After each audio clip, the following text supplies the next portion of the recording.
When the bank threatens to seize the last piece of her family's land, a desperate woman on the Arizona frontier faces an unthinkable choice: lose everything or marry a complete stranger. Jasper Cole appears like a ghost from the war, offering nothing but labor and dangerous silence. But when he proposes a fake marriage to save her ranch, the line between survival strategy and real emotion begins to blur. Can trust alone build a legacy, or will everything collapse under the weight of secrets neither of them is ready to face? Stay with me until the end, hit that like button, and comment your city so I can see how far this story travels. The Arizona sun didn't forgive anything. Evelyn Carter stood in the doorway of the ranch house, one hand gripping the splintered frame, the other shielding her eyes from the glare that turned the valley into a sheet of white fire.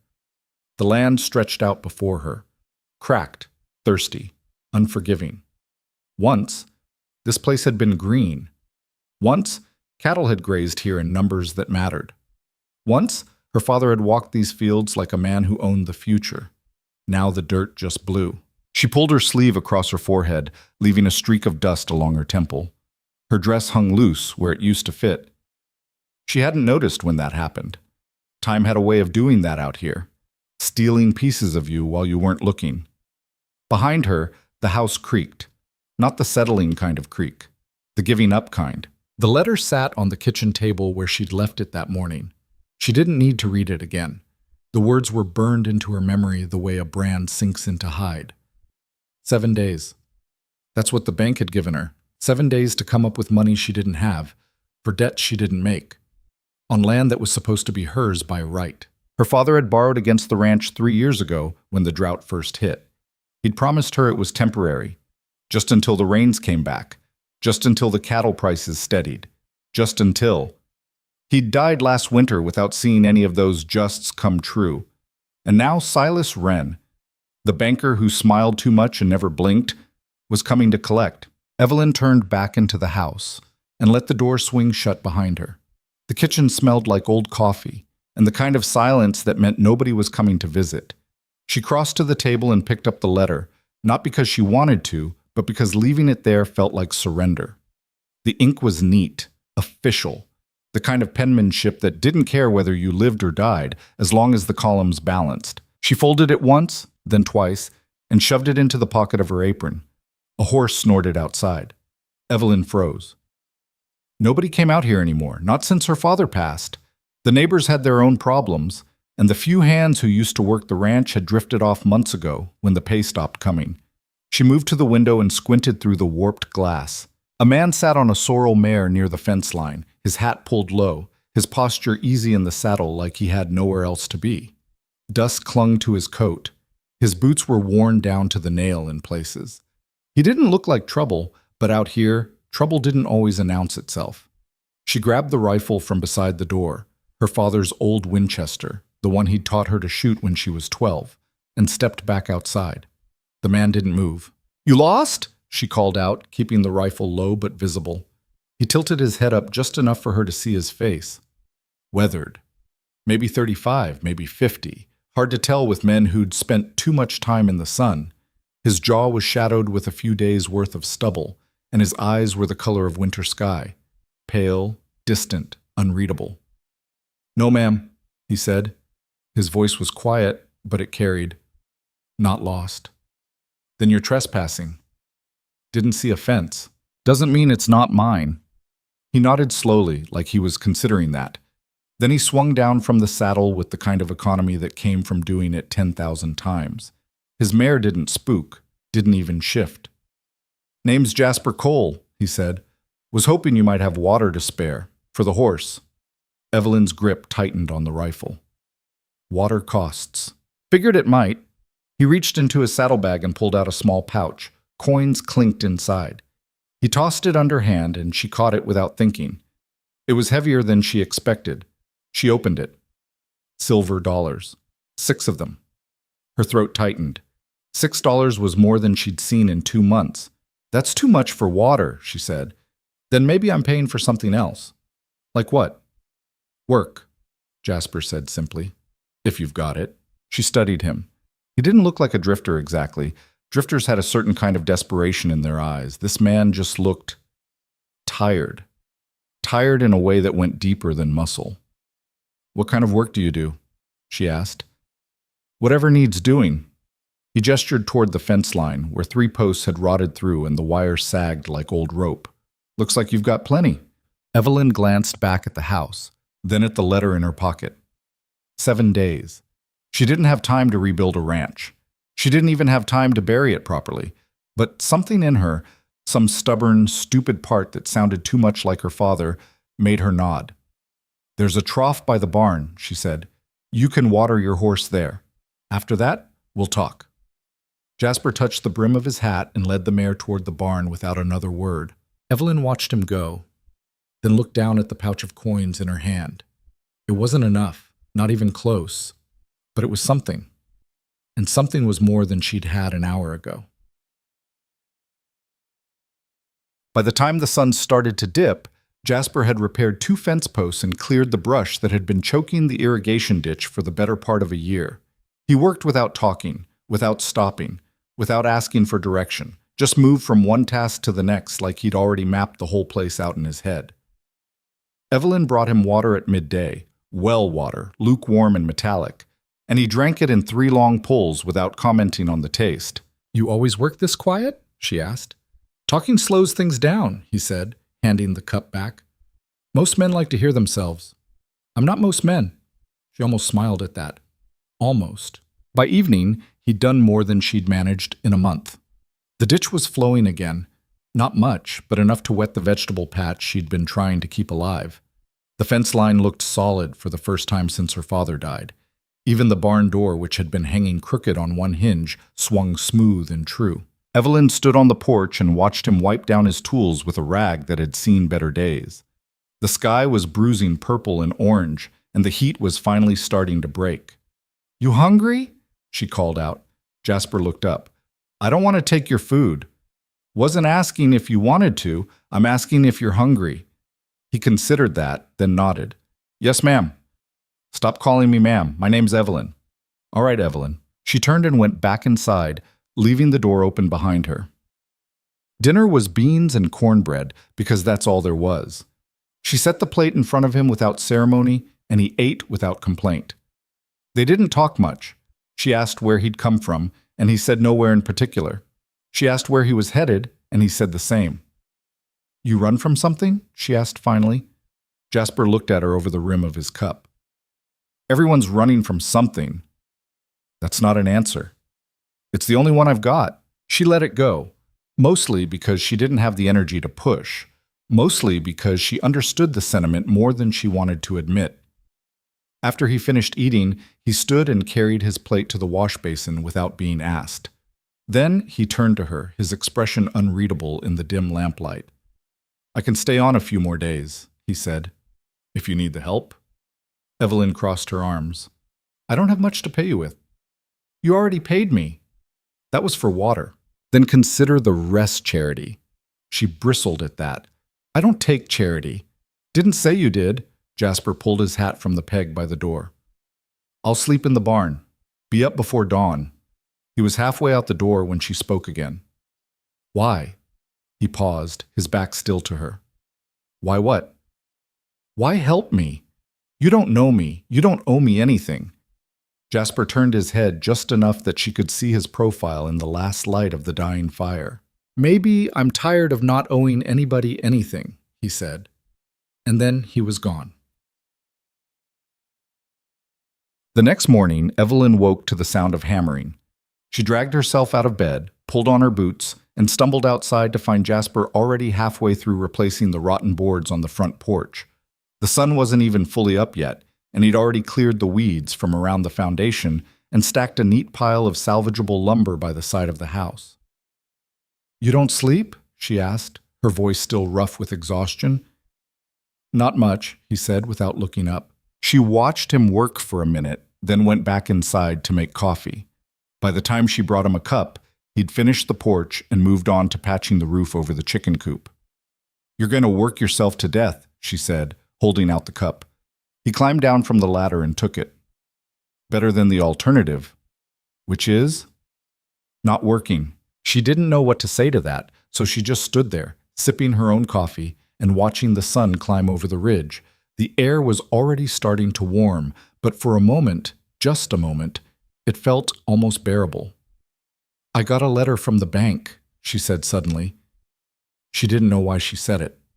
Maybe because he was there. Maybe because he didn't ask questions. Jasper glanced at her but didn't speak. "They're taking the ranch," she continued. 7 days, unless I come up with $2,000. He was quiet for a long moment. Then he set his cup down on the fence post and looked at her directly. "You got family? Anybody who could loan it to you?" "No. My father was the last." "Friends?" She laughed bitterly. "Friends don't stick around when you can't pay them." Jasper nodded slowly, like he'd expected that answer. He picked up his hammer and turned it over in his hands, studying the worn handle. "There might be another way," he said. Evelyn frowned. "What way? You ever think about getting married?" The question hit her like cold water. "What?" "Married," Jasper repeated, his tone even. "Legal, on paper, gives you a co-owner, makes it harder for the bank to take the land." She stared at him. "You're joking." "I'm not." "You're suggesting I marry you?" "I'm suggesting you marry somebody," he said. "Could be me, could be someone else. But it'd have to be fast, and it'd have to be legal." Evelyn shook her head, disbelief turning to something closer to anger. "That's insane." "Maybe." Jasper set the hammer down and looked at her with those pale, unreadable eyes.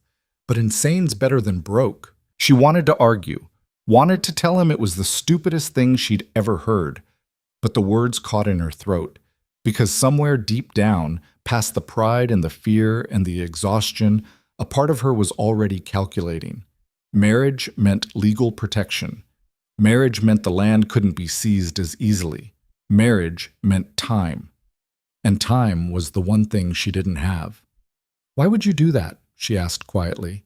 "You don't even know me." "I know enough," Jasper said. "I know you're trying to hold on to something that matters. I know you're doing it alone. And I know what it's like to lose everything because you didn't have the right piece of paper at the right time." "You've done this before?" "No." His jaw tightened. "But I've seen what happens when people don't." Evelyn looked away, out toward the valley where the sun was burning off the last of the morning haze. Her father's land. Her land. The only thing left that proved she'd ever been part of something larger than herself.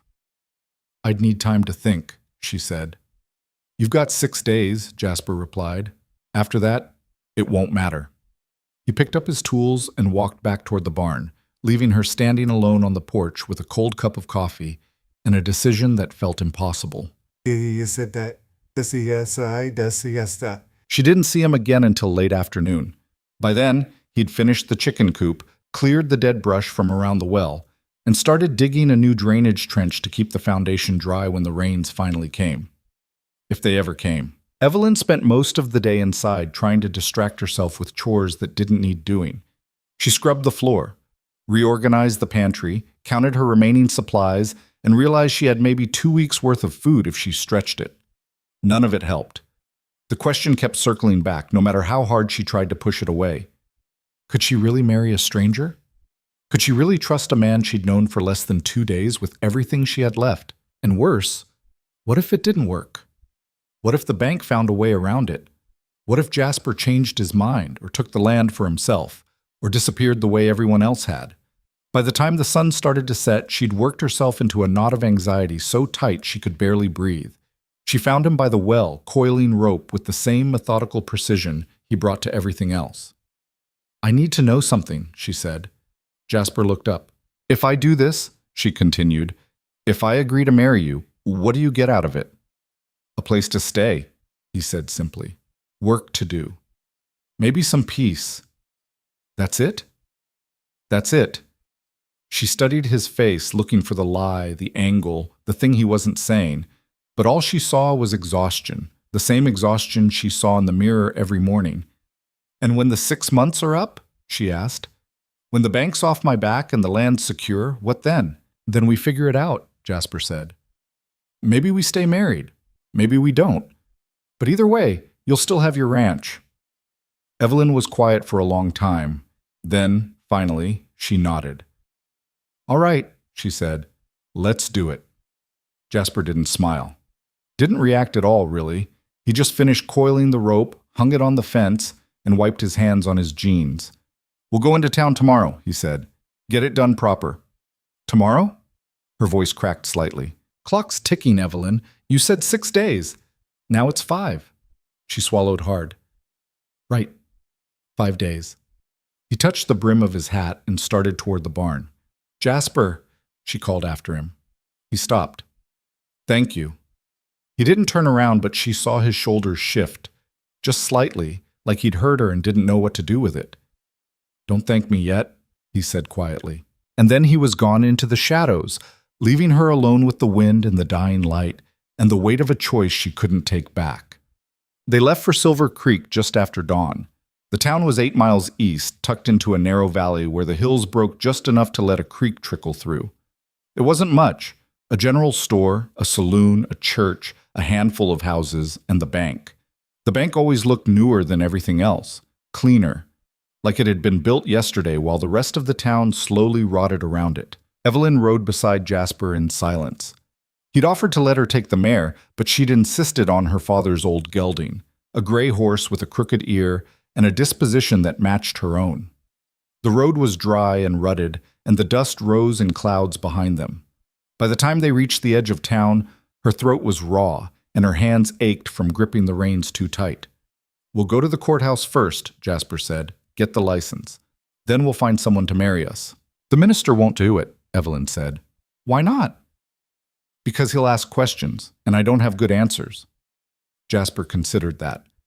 Then we'll find a judge. Judge Farrow's the only one in town. He's friends with Silas Wren. Doesn't matter. Law's the law. He can't refuse a legal marriage. Evelyn wasn't so sure, but she didn't argue.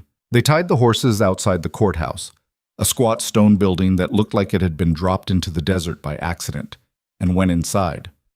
The clerk was a narrow man with ink-stained fingers and a permanent squint. He looked up from his ledger when they entered, his expression shifting from boredom to suspicion in the span of a second. Help you? He asked. We need a marriage license, Jasper said. The clerk's eyebrows went up. That's so. Yes. Both of you? That's generally how it works, Evelyn said dryly. The clerk sniffed and pulled out a form. Names? Jasper Cole. Evelyn Carter. The clerk scribbled for a moment, then looked up. You got a witness? No, Jasper said. You'll need one. Can't file without a witness. Evelyn felt her stomach drop. We don't. The door behind them creaked open, and a woman stepped inside. She was older, maybe 60, with silver hair pinned up tight and a shawl wrapped around her shoulders despite the heat. Her eyes were sharp, and they landed on Evelyn with immediate recognition. Evelyn Carter, the woman said. I heard you were still out at your father's place. Evelyn blinked. Mrs. Calloway? That's right. The woman smiled faintly. Haven't seen you since the funeral. How are you holding up? I'm managing. Mrs. Calloway's gaze flicked to Jasper, then back to Evelyn. Getting married, are you? Yes, ma'am. Bit sudden, isn't it? Evelyn's mouth went dry. I suppose. Mrs. Calloway studied her for a long moment, and Evelyn braced herself for judgment, for questions, for the kind of small-town scrutiny that could bury a person. But instead, the older woman just nodded. Well, she said, if you need a witness, I'll stand for you. Evelyn stared. You will? I knew your father, Mrs. Calloway said quietly. He was a good man. If you're doing this, I imagine you've got your reasons. I won't pry. Relief flooded through Evelyn so fast it nearly knocked her sideways. Thank you, Mrs. Calloway waved a hand. Don't thank me yet. Let's just get you two hitched before the whole town hears about it. The clerk grumbled something under his breath, but filled out the form and handed it to Jasper. Judge Farrow's in his office, down the hall, last door on the left. Jasper nodded and led the way. Judge Farrow was a broad man with a face like weathered leather and a voice that sounded like gravel rolling downhill. He looked up from his desk when they entered, and his expression darkened immediately. Evelyn Carter, he said slowly. Didn't expect to see you in here. Didn't expect to be here, Evelyn replied. The judge's gaze shifted to Jasper. And who's this? Jasper Cole, Jasper said evenly. We're here to get married. Pharaoh leaned back in his chair, his eyes narrowing. That's so.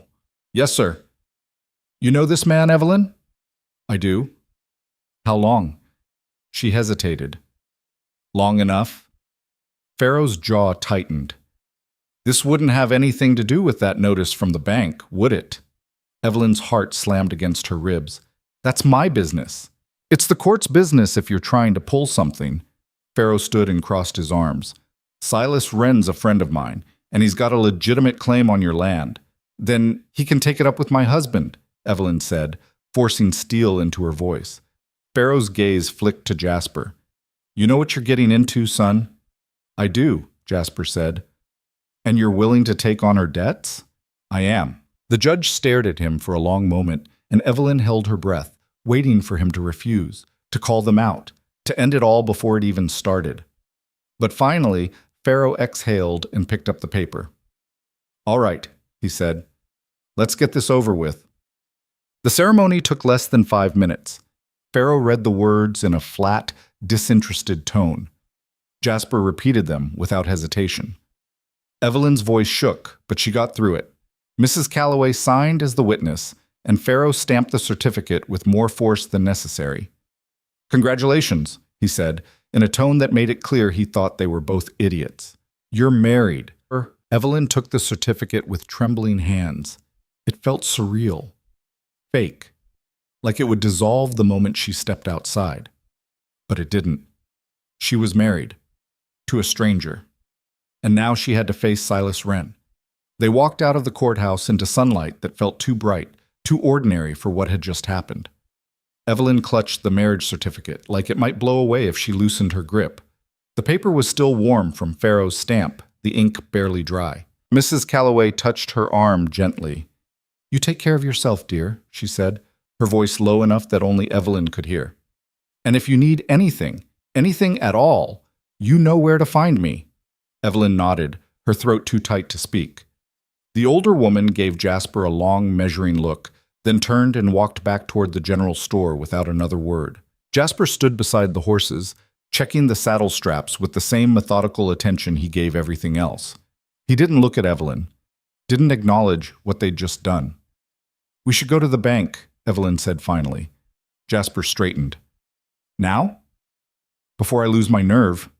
He studied her face for a moment, then nodded. All right. The bank sat at the end of Main Street like a predator watching the rest of the town.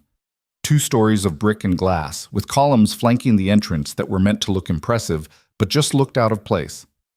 A sign above the door read, Silver Creek Savings and Loan in gold lettering that caught the sun and threw it back like a challenge. Evelyn's hands were shaking as she tied her horse to the rail outside. She pressed them flat against her thighs, willing them to stop, but they wouldn't. You don't have to do this today, Jasper said quietly. Yes, I do. She looked at him. If we wait, he'll hear about the marriage from someone else. I want to see his face when I tell him. Something shifted in Jasper's expression. Not quite approval, but close. Then let's go. The inside of the bank was cool and dim after the glare of the street. A clerk sat behind a barred window, scratching numbers into a ledger. 2 customers waited on a bench near the door, their conversation dying the moment Evelyn walked in. She ignored them and crossed to the clerk. I need to see Mr. Wren. The clerk looked up, his eyes flicking over her dusty dress and wind-burned face. Do you have an appointment? No? Then I'm afraid. Tell him Evelyn Carter is here, she said, her voice harder than she felt. He'll want to see me. The clerk hesitated, then stood and disappeared through a door behind the counter. Evelyn waited, her heart hammering so hard she thought everyone in the room must be able to hear it. Jasper stood beside her, silent and still, his presence somehow steadying even though he didn't touch her or speak. The door opened again, and Silas Wren stepped out. He was a man who looked expensive. His suit was pressed, his collar starched, his hair slicked back with pomade that smelled faintly of lemons. He was maybe 45, with the kind of softness around his middle that came from sitting at a desk all day and eating well while other people starved. His smile was immediate and practiced. Miss Carter, he said warmly, what a pleasant surprise. It's Mrs. Cole now, Evelyn said. The smile faltered, just for a second. Then it snapped back into place, but the warmth was gone. I beg your pardon? I got married this morning. She held up the certificate. This is my husband, Jasper Cole. Wren's gaze shifted to Jasper, and something cold moved behind his eyes. He looked Jasper up and down like he was assessing livestock, taking in the worn clothes, the sun-damaged skin, the quiet watchfulness that didn't fit the profile of a frontier drifter. Congratulations, Wren said, though his tone suggested otherwise. I wasn't aware you were courting anyone. It was sudden, Evelyn replied. Clearly. Wren's smile tightened. Well, I'm sure you didn't come here just to share the good news. What can I do for you? You can give me an extension on the loan. Wren laughed, a short, humorless sound. Miss Carter, Mrs. Cole. Mrs. Cole, he corrected, though he said it like the words tasted bad. We've been more than patient. Your father borrowed $2,000 3 years ago, with the understanding that it would be repaid within 2 years. It's been 3. The grace period is over. I'm not asking for grace, Evelyn said. I'm asking for time. 6 months, that's all. And what's changed in the last 6 months that makes you think you can pay? I have help now. She glanced at Jasper. My husband and I are rebuilding the ranch. We just need time to make it work. Wren folded his arms. I'm sorry, but the answer is no. The debt is due in 5 days. If you can't pay, the property will be auctioned to cover the loan. You mean you'll buy it yourself? Evelyn said flatly. Wren's expression didn't change. If I happen to be the highest bidder, then yes. That's theft. That's business, Mrs. Cole. And if you'd spent less time grieving and more time managing your affairs, you might have avoided this situation entirely. Jasper moved then. Not fast, not aggressive, but enough to put himself between Evelyn and the banker. Wren took a half step back before he could stop himself. You got the loan documents here? Jasper asked, his voice calm but edged with something that made the clerk behind the counter sit up straighter. Wren's jaw tightened. I do. I'd like to see them. And who exactly are you to make that request? Her husband, Jasper said evenly, which makes the debt mine too. So I've got a right to see what I'm paying for. Wren stared at him for a long moment, and Evelyn could see the calculation happening behind his eyes, weighing the risk of refusing against the risk of letting a stranger see the paperwork. Finally, he turned to the clerk. Bring me the Carter file. The clerk scurried off and returned a minute later with a leather folder. Wren opened it and spread the documents on the counter like he was doing them a favor. Jasper leaned over the papers, his eyes moving quickly across the lines of text. Evelyn watched him, trying to read his expression, but he gave nothing away. After a moment, Jasper straightened. This interest rate, he said. It's not what you quoted, is it? Wren blinked. I'm sure I don't know what you mean. The original agreement says 5% annually. This shows 8%. That's the penalty rate for late payment, which isn't mentioned anywhere in the original contract. Wren's smile slipped. I assure you, Mr. Cole, everything is perfectly legal. Legal and ethical aren't the same thing, Jasper tapped the paper. You changed the terms without notifying the borrower. That's predatory lending. Might even be fraud, depending on how a judge sees it. The room went very quiet. Wren's face hardened. Are you threatening me? I'm stating facts, Jasper said. You want this loan paid back, that's fair, but you don't get to change the rules halfway through and then act surprised when people can't keep up. The debt is still owed. At 5%, not 8%, which means the actual amount due is closer to $1,600, not $2,000. Evelyn's breath caught. $1,600 was still impossible, but it was less impossible than $2,000. Wren's eyes narrowed. And where exactly did a ranch hand learn contract law? I wasn't always a ranch hand, Jasper said. Clearly. Wren closed the folder with a snap. But it doesn't change the situation. $1,600 or $2,000, you still can't pay it. Not today, Jasper agreed, but we can pay it in 6 months with the correct interest rate applied. And if you can't, then you get the land. Same as you were planning anyway. Jasper's voice dropped lower, harder. But if word gets out that you've been doctoring loan terms on other borrowers, you'll have a lot more than me to deal with. Territorial regulators don't take kindly to bankers who cheat their customers. Wren's face went pale, then flushed red. For a moment, Evelyn thought he might refuse outright, might call the sheriff, might do something reckless just to save face. But then he exhaled slowly and forced his expression back into something resembling professional calm. 6 months, he said tightly. $1,600, not a day late, not a dollar short. And if you default, I take everything, the land, the buildings, the livestock, all of it. Are we clear? Crystal, Jasper said. Wren turned to the clerk. Draw up an amendment to the loan. 6-month extension at the original 5% rate. Both parties to sign. The clerk nodded and disappeared again. Evelyn felt like the floor had shifted beneath her. 6 months. It wasn't forgiveness, wasn't mercy, but it was time. Time to figure out how to save the ranch. Time to breathe. Wren looked at her, and the hatred in his eyes was so naked it almost made her flinch.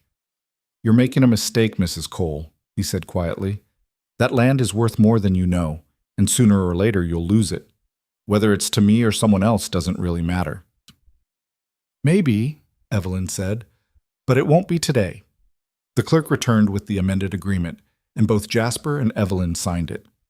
Wren signed last, his pen strokes sharp and angry. Pleasure doing business with you, Jasper said, taking the copy they were given. Wren didn't respond. Just turned and walked back into his office, slamming the door hard enough to rattle the windows. Evelyn waited until they were outside before she let herself breathe fully. The sun was high now, baking the street, but she barely felt it. How did you know? She asked. Know what? About the interest rate. About contract law. Jasper didn't answer right away. He untied his horse and swung into the saddle with the ease of long practice. I used to work for a law firm, he said finally, before the war, long time ago.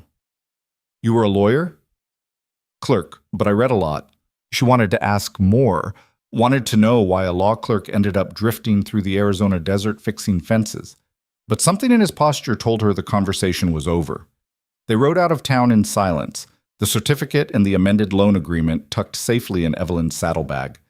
Behind them, Silver Creek shimmered in the heat, and Silas Wren watched from his office window with the expression that promised the fight was far from over. The ride back to the ranch felt longer than the ride into town.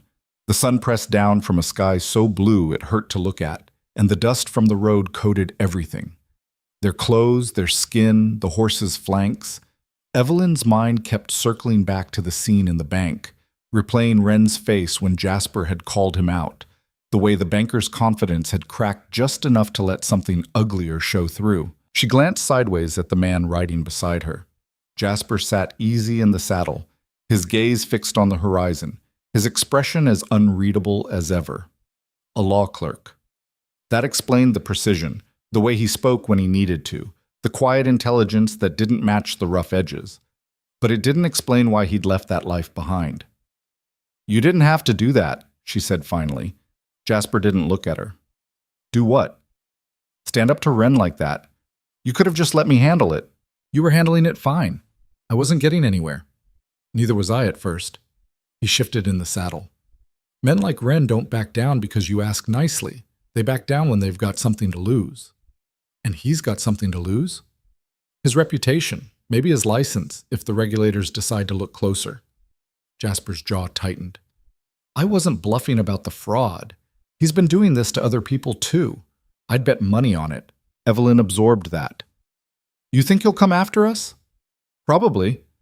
That doesn't scare you? Didn't say that. Jasper finally looked at her, and there was something in his eyes she hadn't seen before. Not quite warmth, but something close. But being scared and doing it anyway is pretty much how everything worth doing gets done. She almost smiled at that. Almost. They rode the rest of the way without talking, but the silence felt different now. Less like strangers tolerating each other, and more like two people who'd just survived something together. By the time they reached the ranch, the sun was starting its slow descent toward the western ridge. Evelyn dismounted and led her horse to the barn, her legs stiff from hours in the saddle. Jasper followed, and together they unsaddled the animals and rubbed them down without needing to coordinate. I'll check the fence line, Jasper said when they finished. Make sure nothing got through while we were gone. You don't have to do that tonight. Might as well. Still got daylight. He was already halfway to the door when Evelyn called after him. Jasper, he stopped. Thank you, she said, for what you did today, for all of it. He didn't turn around, but she saw his shoulders shift, that same small movement he'd made the first time she'd thanked him, like he didn't quite know what to do with gratitude. You already said that, he replied. I'm saying it again. Then you're welcome. He stepped out into the fading light. Again, Evelyn stood alone in the barn, listening to the horses chew their hay and the wind rattle the loose boards overhead. Her marriage certificate was still in her saddlebag, folded next to the amended loan agreement. 2 pieces of paper that had bought her 6 months. 6 months to figure out how to pay $1,600. 6 months to turn a dying ranch into something that could survive. 6 months with a man she barely knew, who was now legally bound to her in a way that felt both surreal and oddly permanent. She pulled the papers out and looked at them again in the dim light. Her name next to his. 2 signatures that made them partners, at least on paper. Whether they'd become partners in any other sense remained to be seen. That night they ate in near silence. Evelyn had made stew from the last of the salt pork and some withered vegetables from the garden. It wasn't much, but it was hot and filling, and Jasper ate it without complaint. We need to talk about the money, Evelyn said finally, setting down her spoon. Jasper nodded. I figured. $1,600 in 6 months. That's... She did the math in her head. Almost $300 a month. I don't even make 50. What have you been selling? Eggs, mostly. Sometimes vegetables when the garden cooperates. I had 2 cows, but I sold them last year to cover other debts. Any livestock left? Chickens. And the horses. But I need those. Jasper leaned back in his chair, thinking. Land's no good without cattle, but cattle cost money we don't have. I know. What about water rights? Your father have any claims on the creek? Some, but nothing exclusive. 3 other ranches draw from the same source. Mineral rights? Evelyn frowned. My father never mentioned any. Why? Because if there's silver or copper in those hills, that'd change everything. Jasper's gaze was distant now, calculating. Territories full of deposits that nobody's bothered to look for. Most ranchers don't have the time or the equipment. You think there's something out there?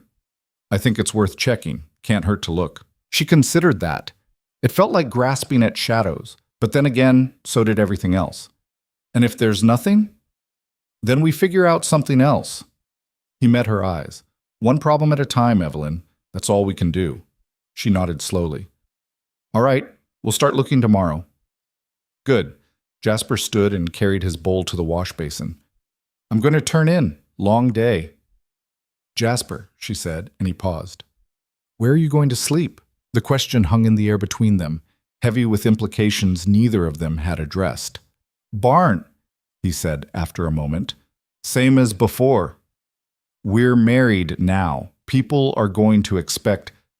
can expect whatever they want, Jasper said quietly. This is a business arrangement. You gave me work and a place to stay. I helped you keep your land. Sleeping in the barn doesn't change any of that. Evelyn felt a strange mix of relief and something else she couldn't quite name. All right, if that's what you want. It is.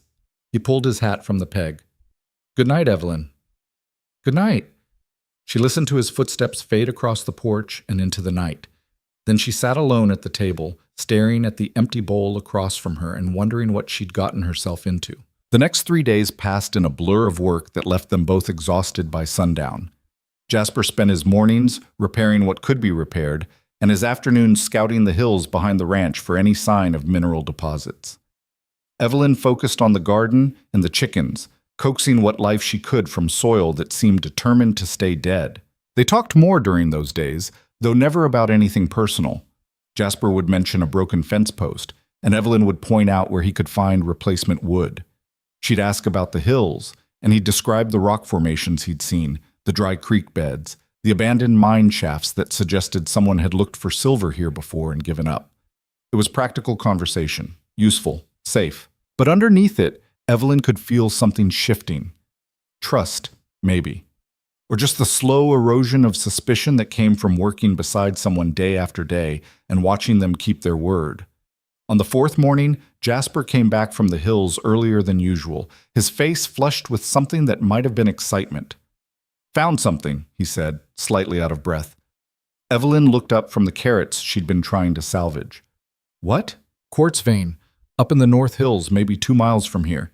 It's small, but it's visible, which means there might be more underneath." Her heart kicked. "Silver?" "Maybe. Won't know until we dig." He pulled off his hat and wiped his forehead. "But even if it's not silver, quartz itself has value. People use it for all kinds of things. Glass, ceramics, even some industrial processes.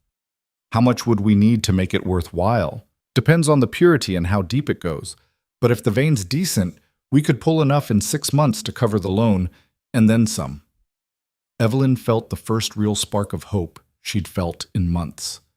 "What do we need?" "Tools, picks, shovels, maybe some blasting powder if we hit bedrock, and time." He looked at her seriously. "This isn't easy work, Evelyn. It's dangerous, and there's no guarantee it'll pay off." "Nothing's guaranteed," she said, "but it's better than sitting here waiting for Wren to take the ranch." Jasper nodded slowly. "Then we start tomorrow." "Why not today?" "Because we need supplies, and the general store closes at sundown. We'll ride into town in the morning, get what we need, and be back by afternoon." Town meant facing people who'd heard about the marriage by now. It meant whispers and stares and questions neither of them wanted to answer. But Evelyn knew he was right. They couldn't mine quartz with their bare hands. "All right," she said, "tomorrow." That night, Evelyn lay awake in her father's bed, her bed now, she supposed, and stared at the ceiling. The house creaked around her, settling into the cool night air. Somewhere outside, a coyote called, and another answered. She thought about the quartz vein, about the possibility of silver beneath the surface, about the fact that she was married to a man who slept in the barn and barely spoke except to discuss work. It wasn't what she'd imagined for herself, back when she'd been young enough to imagine such things. She'd thought she'd marry someone from town, someone familiar, someone whose family she knew. She'd thought there'd be a real courtship, a real ceremony with witnesses who weren't half strangers, a real life built on something more than desperation and paperwork. But then again, she'd also thought her father would live forever, that the rains would come back, that the land would provide the way it always had. Life had a way of dismantling expectations. She rolled onto her side and closed her eyes, willing sleep to come. Tomorrow they'd go to town. Tomorrow they'd buy supplies and start digging into the hills, chasing a vein of quartz that might or might not lead to salvation. Tomorrow, and the day after, and the day after that, until the 6 months ran out and they found out whether a marriage of convenience could save a dying ranch, or whether it would all collapse anyway, taking them both down with it. The ride into Silver Creek the next morning felt different from the last time. Then, they'd been 2 people about to make a desperate gamble. Now, they were 2 people living with the consequences, and the weight of that showed in the silence between them. The general store was run by a man named Tobias Green, who had the kind of face that looked perpetually disappointed with the world. He glanced up when they walked in, and his expression shifted from boredom to something sharper. "Mrs. Cole," he said, and there was a note in his voice that made Evelyn's spine stiffen. "Heard you got hitched." "News travels fast," she replied evenly. "Always does." His gaze shifted to Jasper. "And you're the lucky man, I take it?" "Jasper Cole," Jasper said, offering nothing more. Tobias grunted. "Well, what can I do for you folks?" "We need mining supplies," Evelyn said. "Picks, shovels, a couple of pry bars, and blasting powder, if you've got it."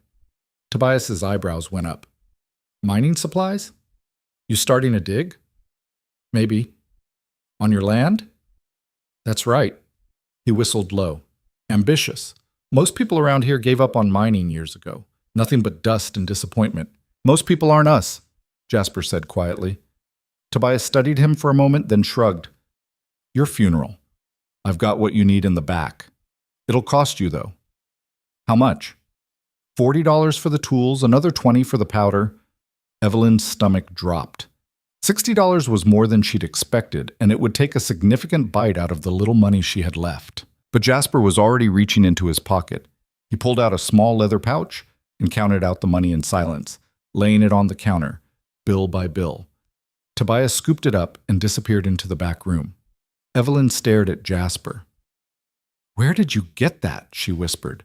"Saved it," he said simply. "That's 2 months' wages for most men." "I don't spend much."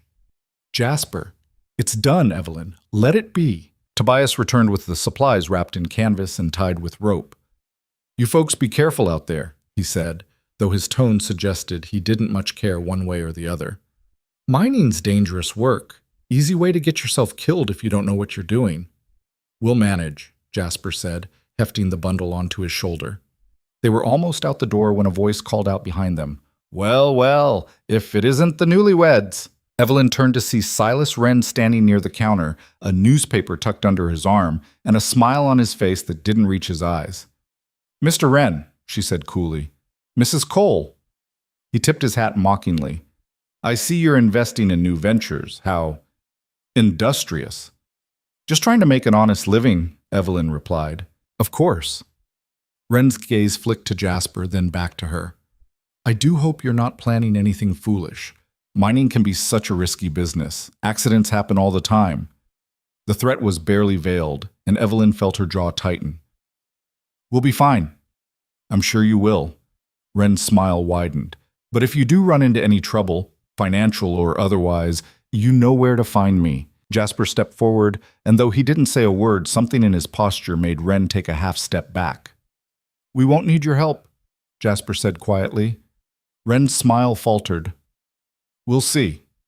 They left without another word, and Evelyn didn't breathe easily until they were on their horses and the town was shrinking behind them. "He's going to be a problem," she said. "He already is," Jasper replied, "but one problem at a time." They reached the quartz vein by midday. It was exactly where Jasper had said it would be, a pale seam running through the rust-colored rock, glittering faintly in the sunlight. Evelyn crouched beside it, running her fingers over the surface, feeling the rough texture of the stone. "How deep do you think it goes?" she asked. "No way to know without digging."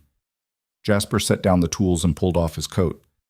"Could be a few feet, could be 100. And if it's just a few feet, then we find something else."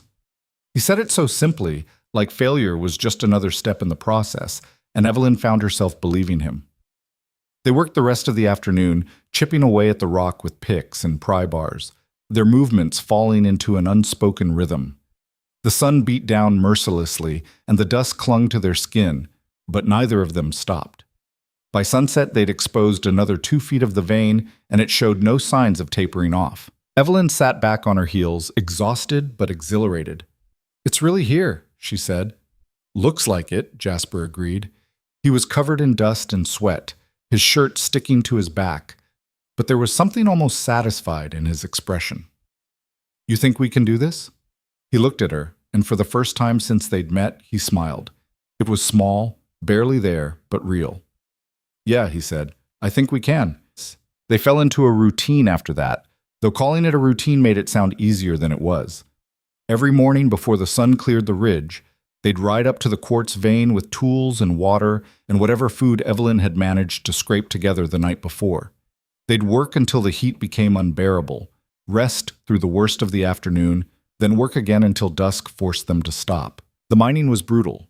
Jasper did most of the heavy lifting, swinging the pick, breaking through layers of stubborn rock, hauling out chunks of stone that might or might not contain anything valuable. Evelyn worked beside him when she could, chipping away at smaller sections, sorting through the debris, looking for the telltale glitter that meant they were on the right track. Her hands blistered within the first week. The blisters burst and bled, and then hardened into calluses that made it hurt to hold a spoon at dinner. Her back ached in places she hadn't known could ache. Every night she collapsed into bed so tired she barely remembered closing her eyes. But the vein kept going.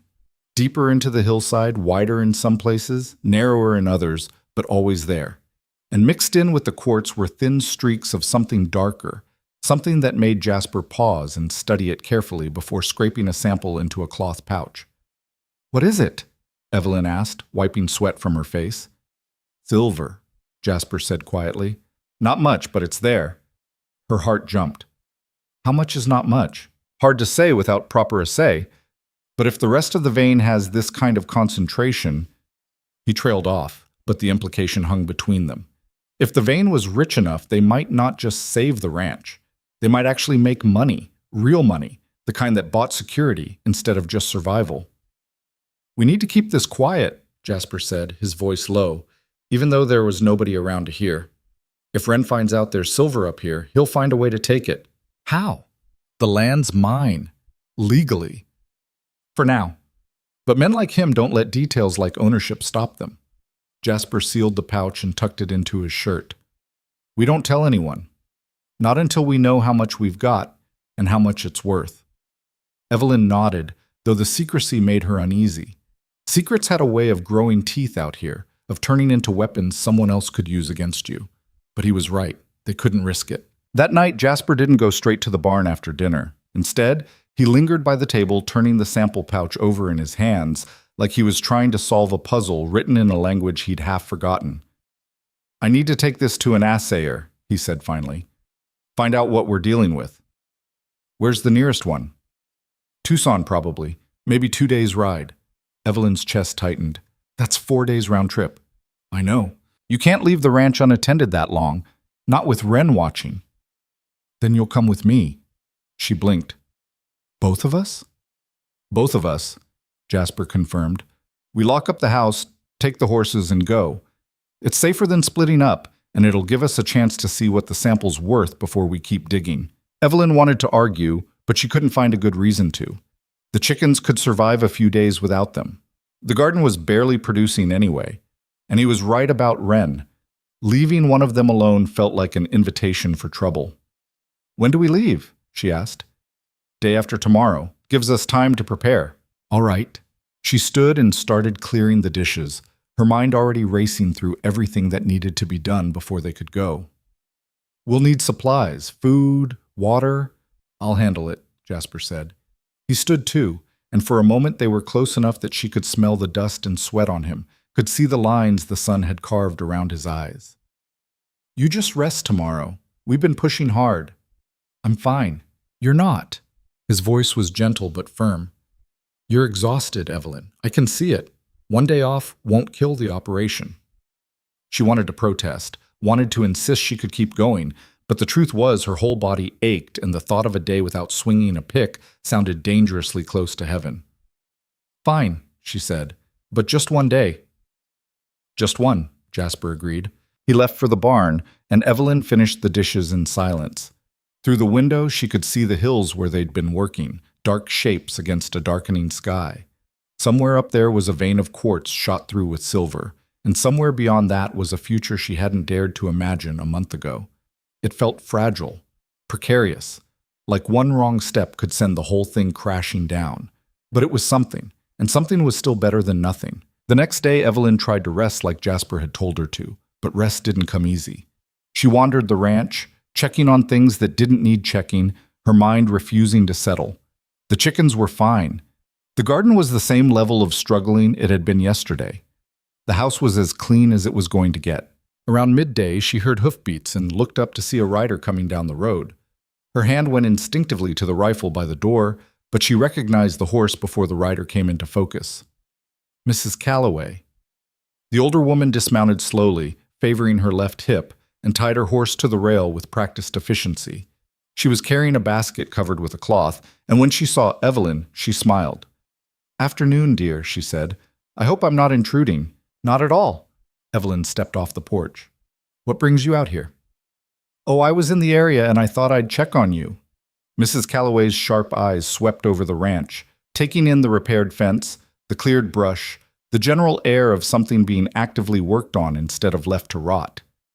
"Looks like you've been busy." "My husband's been helping," Evelyn said, the words still strange in her mouth. "I can see that." Mrs. Calloway handed her the basket. "I brought you some preserves, peach and apricot. Figured you might be tired of beans." Evelyn took the basket, her throat suddenly tight. "You didn't have to do that."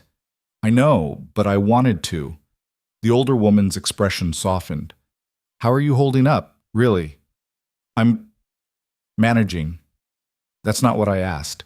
Evelyn looked away, toward the hills where Jasper was probably checking the tool cache or scouting for new veins. "It's strange," she admitted. "Being married to someone I barely know, living with someone who feels more like a business partner than a husband. And is that a bad thing? I don't know. It's just not what I expected. Mrs. Calloway was quiet for a moment. Then she said, "You know, my late husband and I didn't marry for love either. We married because our families arranged it and because it made financial sense for both sides. I was 18, he was 25. We were practically strangers." Evelyn looked at her in surprise. "I didn't know that. Most people don't." Mrs. Calloway smiled faintly. "But over time, we built something. Not grand passion or fairy tale romance, but something solid. Respect, trust, companionship, and eventually, yes, love. But it took years, Evelyn, years of working side by side and learning who the other person really was. You think that's what'll happen with Jasper and me?" "I think it could, if you both want it to." Mrs. Calloway patted her arm. "But even if it doesn't, there's no shame in a partnership built on mutual benefit. Marriage is work, no matter how it starts." Evelyn nodded slowly, absorbing that. "Thank you," she said, "for the preserves and for everything else." "You're welcome, dear." Mrs. Calloway started back toward her horse, then paused. "One more thing. Be careful with Silas Wren. He's been asking questions about you and your husband, about where Jasper came from, what his intentions are." "What kind of questions?" "The kind that suggest he's looking for leverage." The older woman's expression was grave. "He doesn't like losing, Evelyn, and he lost when you walked into his bank with a marriage certificate and a husband who knew enough law to back him into a corner. Men like that don't forget." "We're being careful. Be more careful." Mrs. Calloway swung into the saddle with a grunt. "I've lived in this territory a long time. I've seen what happens when powerful men feel threatened. It rarely ends well for the people who threaten them." She rode off before Evelyn could respond, leaving her standing in the yard with a basket of preserves and a knot of anxiety in her stomach. Jasper returned at dusk, and Evelyn told him about Mrs. Calloway's visit while they ate dinner. He listened without interrupting, his expression unreadable in the lamplight. "She's right," he said when Evelyn finished.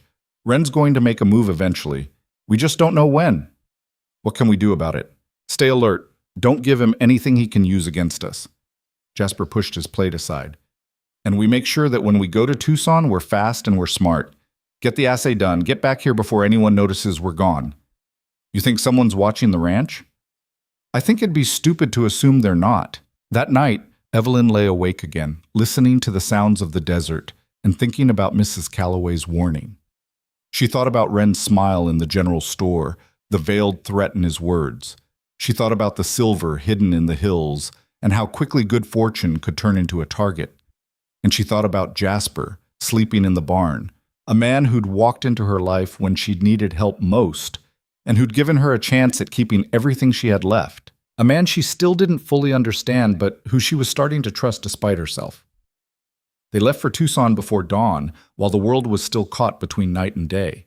The air was cold enough to make Evelyn's breath fog, and the horses were skittish in the dark, but they settled once they were on the road. Jasper had packed light, just enough food and water for the journey, a bedroll each, and the sample pouch tucked safely in his saddlebag. They didn't talk much during the ride, saving their energy for the miles ahead. The landscape changed as they traveled east. The dry scrubland gave way to rolling hills dotted with mesquite and prickly pear. They passed a few isolated homesteads, but most of the land was empty, stretching out under a sky so vast it made Evelyn feel small and insignificant.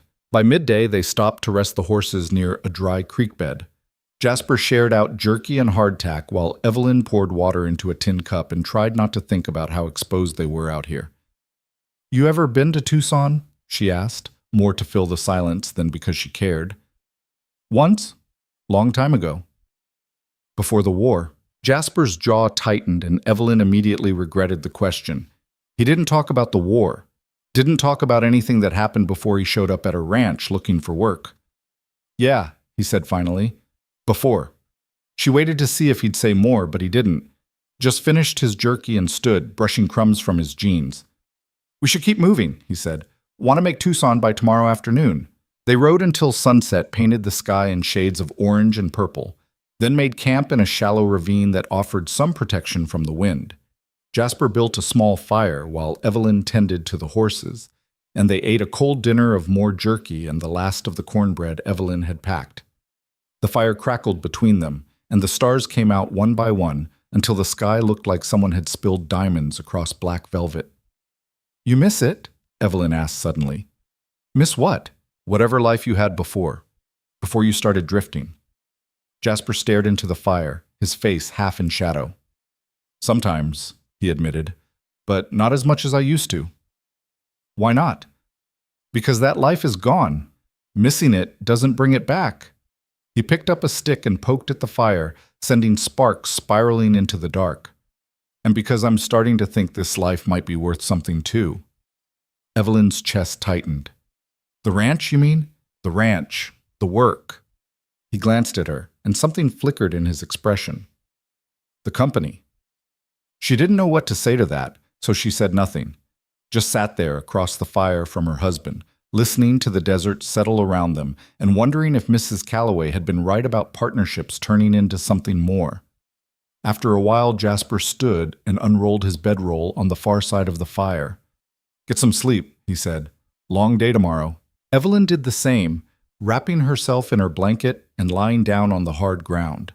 The sky stretched above her, impossibly wide, and she could hear Jasper's breathing evening out as he drifted off. She closed her eyes and tried to do the same, but sleep came slow and fitful, full of half-formed dreams about silver veins and bankers with cold smiles, and a man who'd become her husband without ever really becoming hers. They reached Tucson the next afternoon, tired and dusty and relieved to see buildings after 2 days of nothing but desert. The town was bigger than Silver Creek. More streets, more people, more noise. It had the chaotic energy of a place where people came to make money or lose it, and the distinctions between the two weren't always clear. Jasper asked around and found the assayer's office tucked between a saloon and a dry goods store. The man who ran it was named Hendricks, and he had the squinting, methodical look of someone who spent his days peering at rocks through magnifying lenses. "What have you got?" Hendricks asked, not bothering with pleasantries. Jasper placed the sample pouch on the counter. "Quartz with possible silver content. Need to know if it's worth extracting." Hendricks opened the pouch and dumped the sample onto a piece of clean cloth. He studied it for a moment, then pulled out a magnifying glass and bent close. After what felt like an eternity, he straightened. "Where'd you find this?" "Does it matter?" Jasper asked evenly. "It does if you want an honest assessment." "It's from our land," Evelyn said. "Near Silver Creek." Hendricks whistled low. "Silver Creek, huh? Most folks thought that area was tapped out decades ago." "Most folks were wrong," Jasper said. "So? What's the verdict?" Hendricks rubbed his jaw. "It's decent. Not top grade, but decent. Maybe 12, 15 ounces of silver per ton of ore, give or take. Quartz alone might fetch a bit if you find a buyer, but the real value's in the silver." "How much per ton?" Evelyn asked, her heart hammering. "Market rate right now? 50, maybe $60 a ton if you're lucky. Could be more if the market goes up, less if it drops."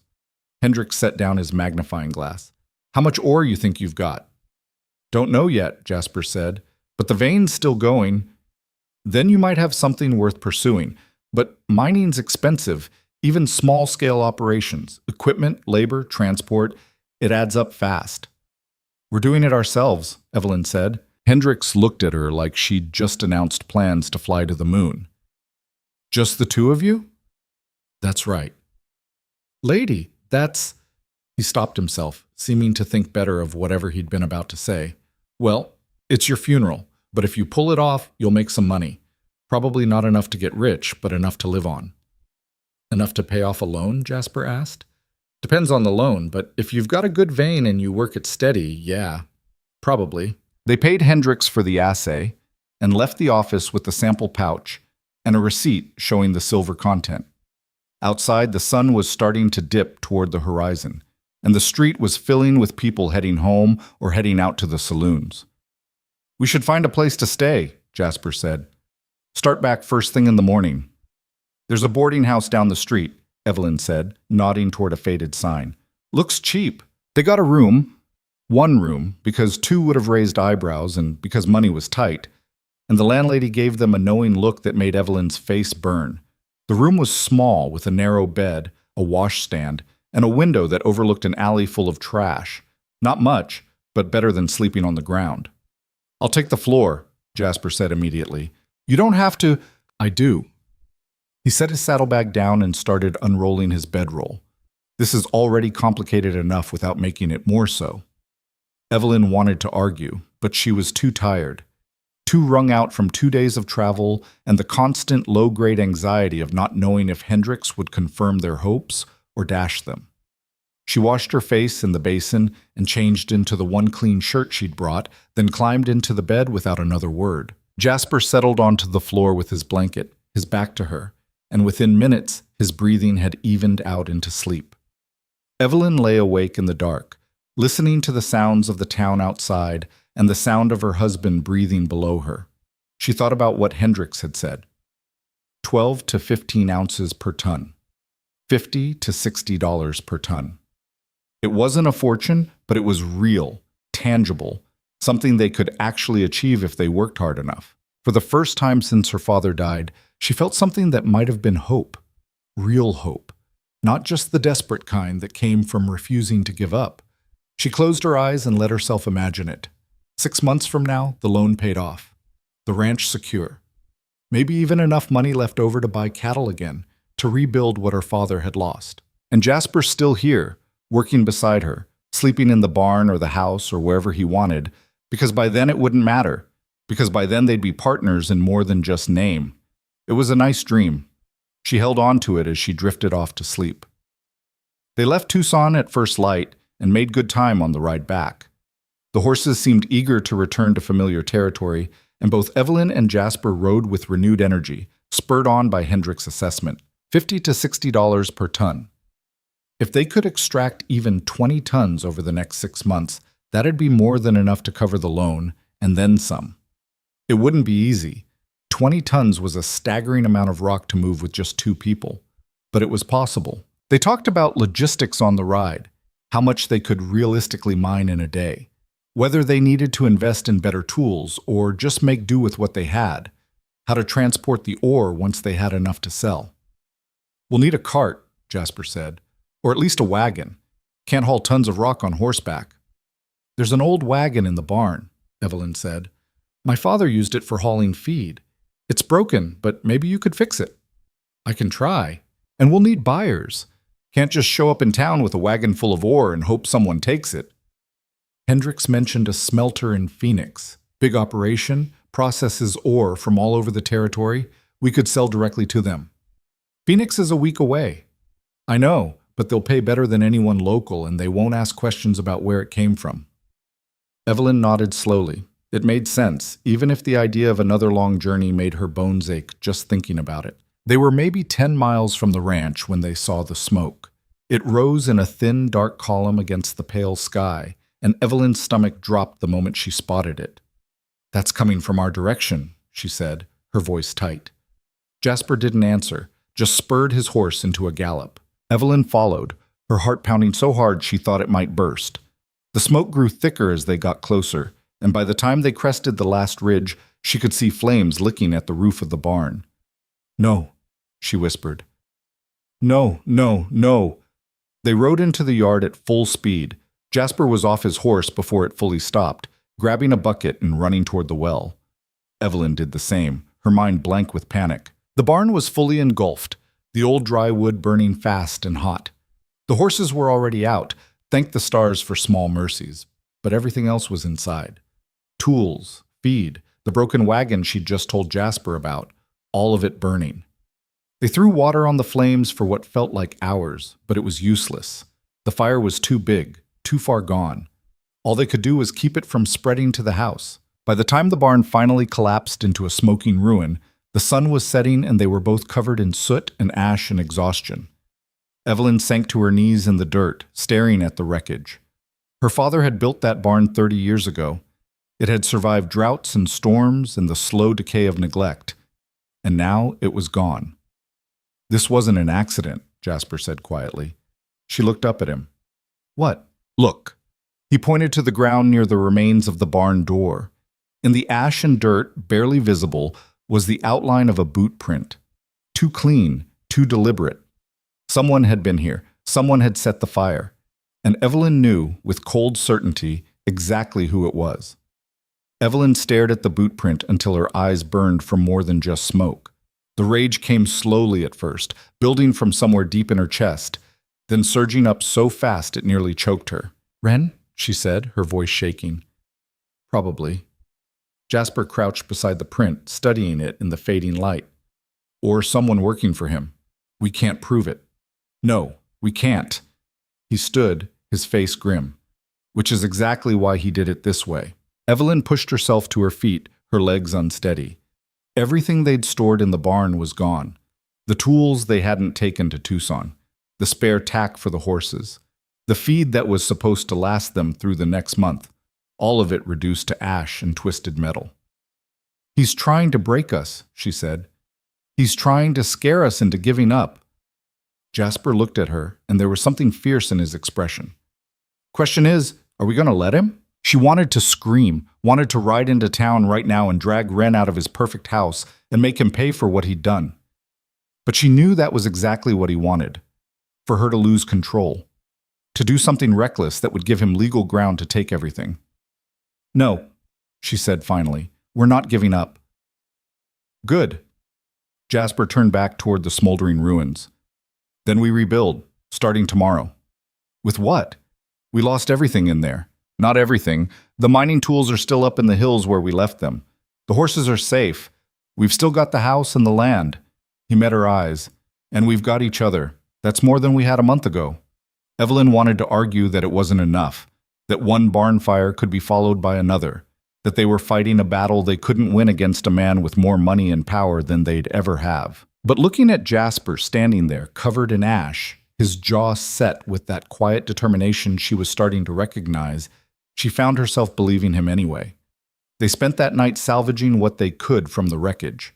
Most of it was worthless, charred wood, melted tools, unidentifiable scraps of metal. But they found a few things that had survived. A length of chain, some nails in a tin that had somehow stayed sealed, a shovel with a burned handle that could maybe be replaced. It wasn't much, but it was something. By the time they gave up for the night, Evelyn was so tired she could barely stand. They went inside and she heated water on the stove for washing while Jasper checked the doors and windows, making sure everything was secure. "You think he'll try something else?" she asked, scrubbing soot from her hands. "Maybe. Depends how desperate he is." Jasper poured himself a cup of water and drank it in silence. "We should take turns keeping watch for a while, just in case." "I can take first shift." "No, you're exhausted." He set down the cup. "Get some sleep. I'll wake you in a few hours." Evelyn was too tired to argue. She stumbled to her room and fell onto the bed fully clothed, and sleep took her before she could think about anything else. She woke to the sound of something breaking. For a confused moment, she thought she was still dreaming, but then she heard it again, glass shattering, followed by Jasper's voice, low and urgent. "Stay inside." Evelyn was on her feet and moving before she fully processed the words. She grabbed the rifle from beside her door and ran into the main room just as another window exploded inward, spraying glass across the floor. Jasper was crouched near the front door, his own rifle aimed at something outside. "Get down," he said without looking at her. She dropped to the floor, her heart slamming against her ribs. "What's happening?" "Someone's throwing rocks. At least 2 of them, maybe more." Another window shattered, this time in the kitchen. "They're trying to flush us out." "Should we go?" "Not yet. They're waiting for that." He shifted position, trying to get a better angle. "If we step outside, they'll have a clear shot." Evelyn's mouth went dry. "You think they have guns?" "I think we'd be stupid to assume they don't." Another rock hit the side of the house with a dull thud. Then silence. Long, stretched-out silence that was somehow worse than the noise. Jasper moved to the window, staying low, and peered out into the darkness. Evelyn crawled over to join him, keeping the rifle ready even though her hands were shaking. "See anything?" she whispered. "No, but they're still out there." "How do you know?" "Because if they were gone, they'd have made noise leaving, horses, footsteps, something." He glanced at her. "We wait. They'll either give up or make a mistake." So they waited. Minutes crawled by like hours. Evelyn's knees ached from crouching on the floor, and her arms burned from holding the rifle ready, but she didn't move. Then, finally, she heard it. The soft crunch of a boot on gravel, somewhere off to the left of the house. Jasper heard it too. He shifted his aim, tracking the sound. "Come out, Cole," a voice called from the darkness. It was rough, unfamiliar. "We just want to talk. Talk during the day like normal people," Jasper called back. "Can't do that. Got business to discuss, private business." "Then discuss it from where you are." A pause, then, "Mr. Wren wants you to know he's willing to make a deal. You walk away from the Carter Ranch, he'll pay you $500. Cash. You could go anywhere, start over somewhere else." Evelyn's blood turned to ice. She looked at Jasper, trying to read his expression in the dim light, but he gave nothing away. "And if I say no," Jasper asked, "then things get harder for everyone, including your wife." The voice was closer now, maybe 30 feet from the house. "Fire was just a warning, Cole. Next time, it might be worse." "Next time, I'll be ready," Jasper said quietly. Then louder, "Tell Wren his offer's declined." Silence again. Then the voice, colder now. "Your funeral." The sound of footsteps retreated, followed by the distant whinny of horses and the muffled sound of hoofbeats fading into the night. Evelyn didn't lower the rifle until the sounds were completely gone. Then she let out a breath she didn't know she'd been holding. "They're going to kill us," she said, her voice barely steady. "They're going to try." Jasper stood and moved to the broken windows, checking each one. But trying and succeeding are different things. "How can you be so calm?" "I'm not calm." He looked at her, and for the first time she saw real fear in his eyes. "I'm terrified, but being terrified doesn't change what we have to do." "Which is?" "Survive. Keep working. Finish what we started." He crossed to her and gently took the rifle from her hands. "And tomorrow, we go to the sheriff." "The sheriff's friends with Wren." "Maybe, but even friends have limits. An attempted arson, property destruction, threats of violence, that's enough to at least get it on record." Evelyn wanted to believe him, but she'd lived in Silver Creek long enough to know how things worked. Money talked. Power protected power. And people like her and Jasper were expendable. But Jasper was right about one thing. They had to try. They spent the rest of the night taking turns on watch, though neither of them slept much. By the time the sun rose, Evelyn felt hollowed out, scraped raw by exhaustion and fear and anger she had no safe place to put. They rode into town mid-morning, leaving the horses at the livery and walking straight to the sheriff's office. The building was small and unremarkable, with peeling paint and a single barred window facing the street. Sheriff Tom Bridger was a heavy man in his 50s, with a face that suggested he'd seen everything and been disappointed by most of it. He looked up from a stack of papers when they walked in, his expression shifting to something between annoyance and curiosity. "Mrs. Cole," he said, nodding slightly. "Mr. Cole, what can I do for you?" "Someone burned our barn 2 nights ago," Evelyn said without preamble. "And last night, armed men came to our house and threatened us." Bridger's eyebrows went up. "That's so." "It is," Jasper said. He set the amended loan agreement on the sheriff's desk. "We believe it's connected to this. Silas Wren wants our land, and he's willing to commit crimes to get it." Bridger picked up the paper and scanned it, his expression unreadable. Then he set it down and leaned back in his chair. "That's a serious accusation. It's the truth." "You got proof?" "Boot prints at the barn," Evelyn said. "Fresh. Someone set that fire deliberately." "Boot prints don't tell me who." "Then investigate," Jasper said, his voice hard. "Talk to Wren. Ask him where he was that night." "I can't just go around accusing prominent citizens of arson without evidence, Mr. Cole." "So we're supposed to just wait until they kill us?" Evelyn's voice rose despite herself. "That's your answer?" Bridger's jaw tightened. "I'm saying I need more than suspicions and boot prints. You bring me something concrete, a witness, physical evidence, something, and I'll look into it. Until then, there's not much I can do." "Convenient," Jasper muttered. "Excuse me?" "I said it's convenient. Wren's your friend, so you look the other way while he terrorizes people who can't fight back." Bridger stood, his face flushing. "You're out of line, Cole." "Am I?" "Because from where I'm standing, it looks like the law only works for people who can afford it." "That's enough." Bridger's hand moved toward the gun on his hip, though he didn't draw it. You've filed your complaint. I'll make note of it. But unless you've got real evidence, there's nothing more to discuss.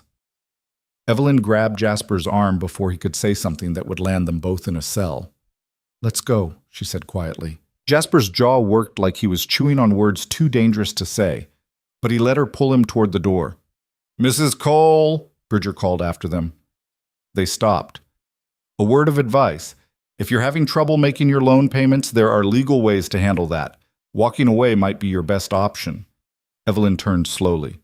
"We're not walking away." "Then you're taking a hell of a risk." Bridger sat back down, his tone almost pitying. "Sometimes the smart thing is knowing when you're beat." "We'll keep that in mind," Jasper said coldly. They left the office and stood on the street in the hot morning sun, both of them too angry to speak. "He's not going to help," Evelyn said finally. "No, he's not." "So what do we do?" Jasper was quiet for a long moment. Then he said, "We help ourselves." They spent the afternoon buying supplies to replace what they'd lost in the fire. It ate through most of the money Jasper had left, but there was no choice. They needed tools, needed materials to patch the broken windows, needed something to work with if they were going to keep mining. By the time they finished, they had a small cart loaded with basics: lumber, nails, a hammer, 2 shovels, a pickaxe. Not much, but enough to keep going. They were loading the last of it when a man approached them. He was older, maybe 60, with sun-weathered skin and calloused hands that marked him as someone who worked for a living. "You're the Coles, aren't you?" he said. Evelyn tensed. "Who's asking?" "Name's Frank Delaney. I worked for Wren at the bank. Until last week." Jasper's eyes narrowed. "What do you want? To help? Maybe." Delaney glanced around like he was checking for eavesdroppers. "Look, I know what Wren's doing to you. I know because I've seen him do it to other people. He changes loan terms, pressures borrowers, finds ways to take land that isn't his. I kept my mouth shut because I needed the job. But after he fired me for questioning one of his deals, I figured I don't owe him silence anymore." Evelyn's heart started to race. "Can you prove any of this?" "I kept copies, documents, ledgers, correspondence, enough to show a pattern of fraud going back years." Delaney pulled a folded envelope from his coat. "This is just a sample. If you're willing to use it, I can get you more." Jasper took the envelope and opened it. Inside were several pages of what looked like bank records, contracts, notes written in a neat, precise hand. "Why give this to us?" Jasper asked. "Because I'm tired of watching him destroy people, and because you're the first ones who fought back." Delaney smiled grimly. "Figured you deserve a fair shot." Evelyn wanted to cry with relief. "Thank you," she said, her voice thick. "You have no idea what this means. Just be careful with it. Wren's got friends in high places. You go after him, you better make sure it sticks." "We will," Jasper said. Delaney nodded and walked away, disappearing into the afternoon crowd before anyone could notice the exchange. Jasper tucked the envelope into his coat. "We need to get this somewhere safe." "And then what?" "Then we find a lawyer. Someone outside Silver Creek, someone who doesn't owe Wren anything. We build a case and we take him down." It sounded impossible. But then again, so had everything else they'd done so far. "All right," Evelyn said. "Let's do it." They rode back to the ranch in silence, both of them processing what had just happened. The envelope felt like a weapon now, something dangerous and powerful that could either save them or get them killed. When they arrived, Jasper immediately went to the house and found a loose board near the fireplace. He pried it up, tucked the envelope inside, and hammered the board back into place. "Nobody looks there," he said. "It'll be safe until we need it." "And the mining?" "We keep going. Work the vein, extract what we can, get enough money to pay off the loan on time. That's still the priority." "And if Wren tries something else?" Jasper's expression hardened. "Then we make sure we're ready." Over the next 2 weeks, they fell into a new rhythm. Every morning, they'd ride up to the quartz vein and work until midday. Then they'd return to the ranch, patch another broken window, reinforce another door, prepare for the next attack that could come at any time. Jasper slept in the house now instead of the barn. Not in Evelyn's room. He still spread his bedroll in the main room near the door, but close enough that they could respond together if something happened. It was strange, having him that close. Evelyn would wake in the middle of the night and hear him breathing on the other side of the wall, and it made her feel both safer and more vulnerable at the same time. They talked more too during the long hours of digging and hauling rock. Small things at first: the weather, the horses, how much ore they'd extracted that day. But gradually, the conversations deepened. Jasper told her about his time as a law clerk, how he'd loved the work but hated the politics, how he'd enlisted when the war started because it seemed like the right thing to do, and how he'd come back broken in ways that had nothing to do with physical wounds. Evelyn told him about her father, about growing up on the ranch, about the years when it had been thriving and full of life, about watching it die piece by piece and feeling helpless to stop it. They didn't talk about the marriage, didn't talk about what would happen when the 6 months were up, or what they were becoming to each other. But the silence on that subject felt less like avoidance and more like patience, like they both knew something was changing but weren't ready to name it yet. One afternoon they were sorting ore samples when Jasper paused, a piece of quartz in his hand. "Can I ask you something?" he said. "All right. Why didn't you just sell the ranch before it got this bad? You could have walked away with something instead of ending up in debt."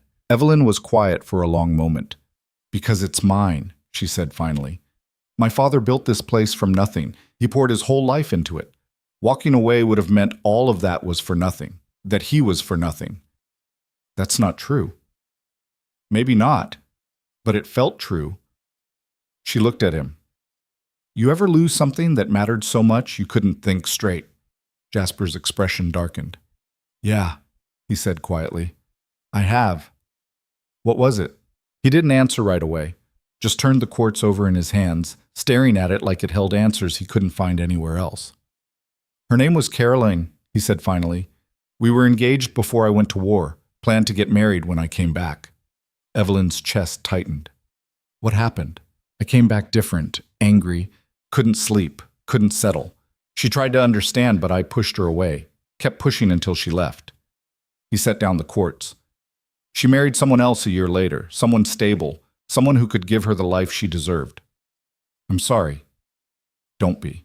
It was my fault." He met her eyes. "But I learned something from it, that holding on to the past too tight means you miss what's in front of you." Evelyn didn't know what to say to that, so she just reached out and touched his hand briefly and went back to sorting ore. But the touch lingered, and she thought maybe he felt it too.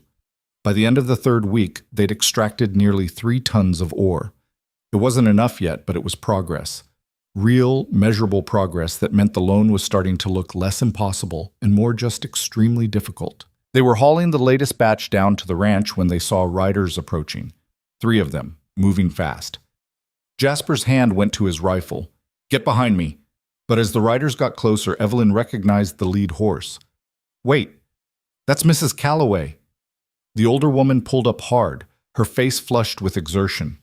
Behind her were 2 men Evelyn didn't recognize, ranch hands by the look of them. "Evelyn, thank heaven," Mrs. Calloway said, breathless. "I came as soon as I heard." "Heard what?" "Wren's filing a claim against your land. He's saying you've defaulted on the loan, that the marriage was fraudulent, and that he's entitled to immediate seizure of the property." Evelyn's world tilted. "That's not possible. We have 4 months left on the extension."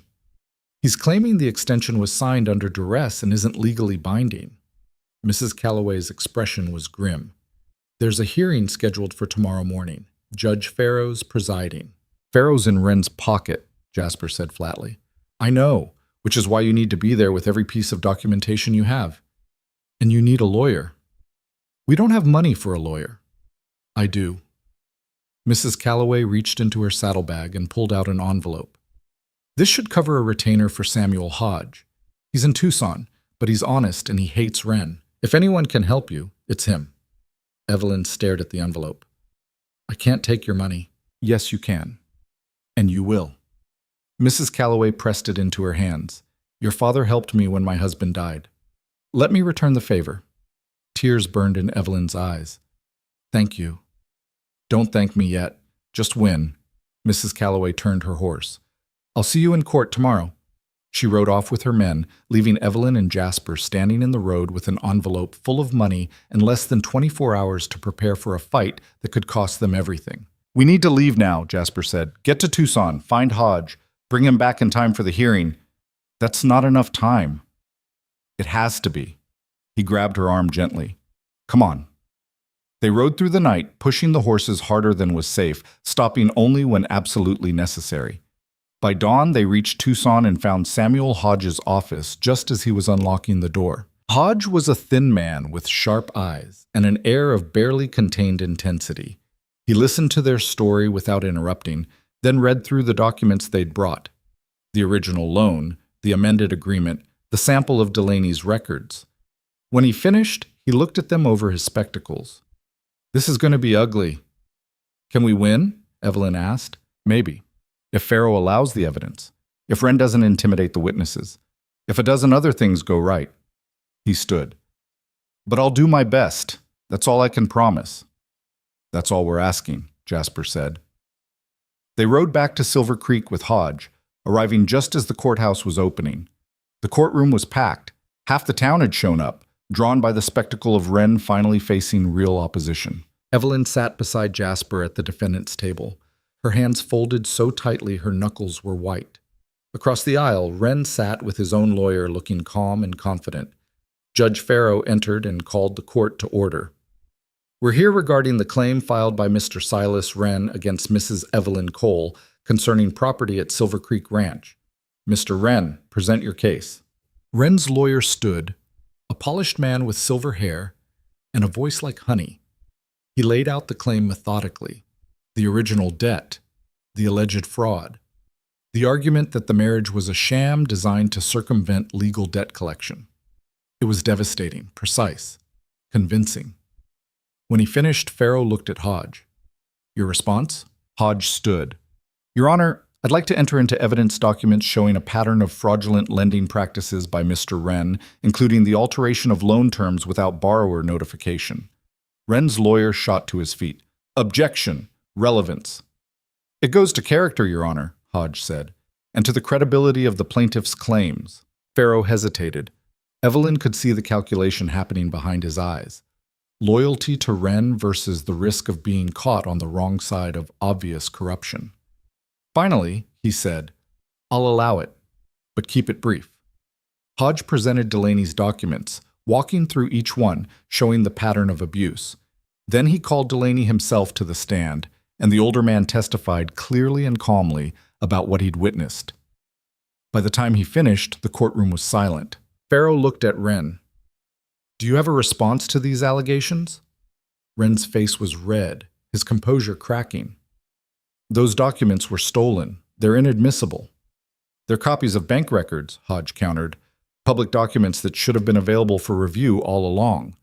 Farrow rubbed his temples. This court will take a recess to review the evidence. We'll reconvene in 1 hour. The hour felt like a year.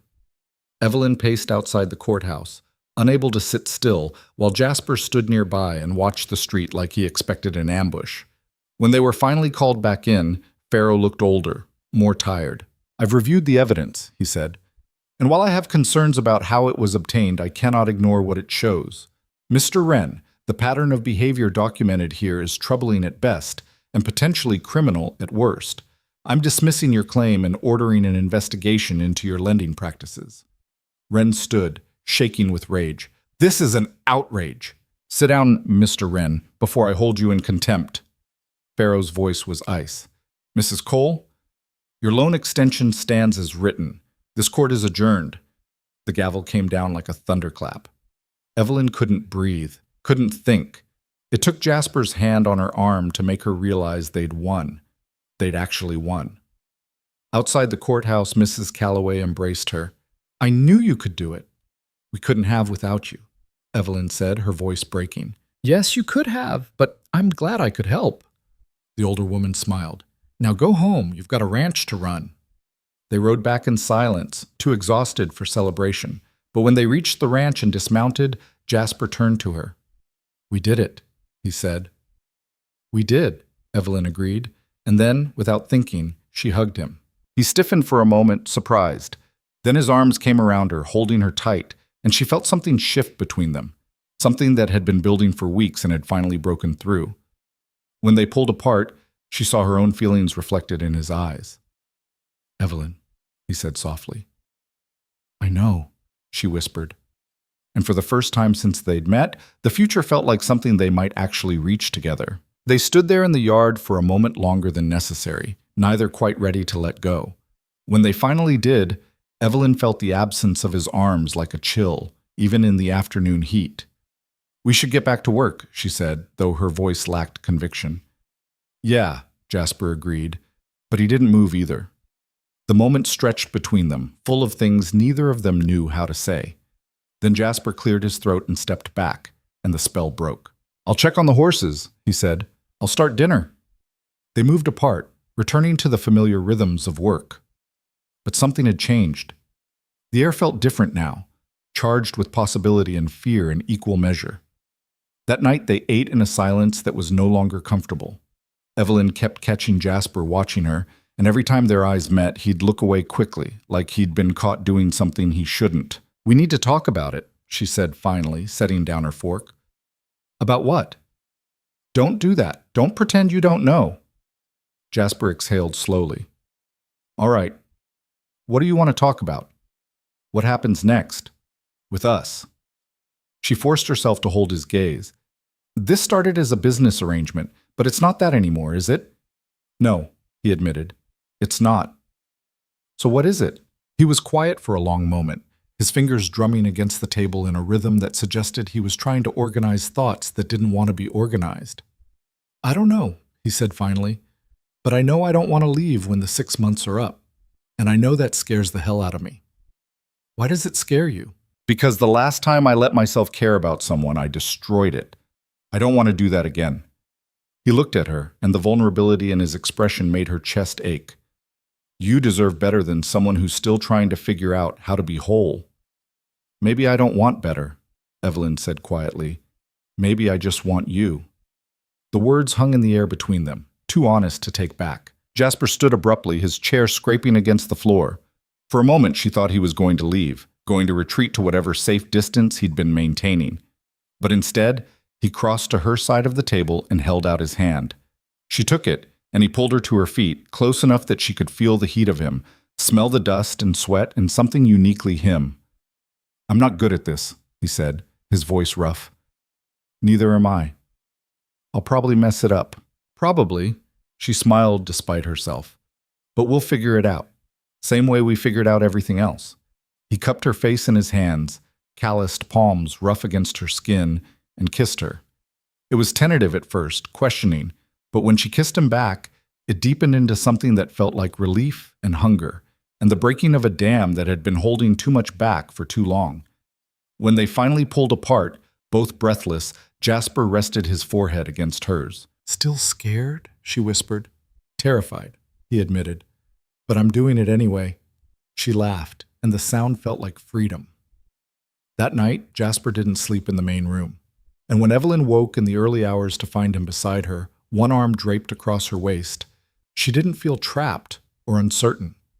She felt like she'd finally come home after being lost for longer than she'd realized. The next weeks blurred together in a rhythm that felt both familiar and entirely new.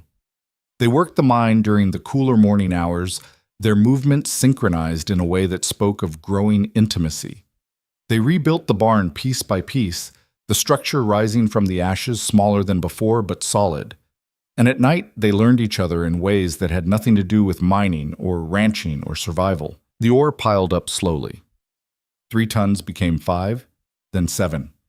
Jasper built a rough shelter near the mine entrance to store it, and every evening they'd haul another load down, their backs aching but their spirits higher than they'd been in months. "At this rate, we'll have enough to cover the loan with a month to spare," Jasper said one evening, tallying the numbers by lamplight. Evelyn looked over his shoulder at the figures. "And then what?" "Then we decide if we want to keep mining or focus on ranching. Can't do both long term, not just the two of us. What would you want to do?" He set down his pencil and turned to face her. "Honestly, I think we should keep mining, at least for another year or two. The vein's still producing, and the money's better than we'd make with cattle, even in a good year." "And after that?" "After that, we buy cattle.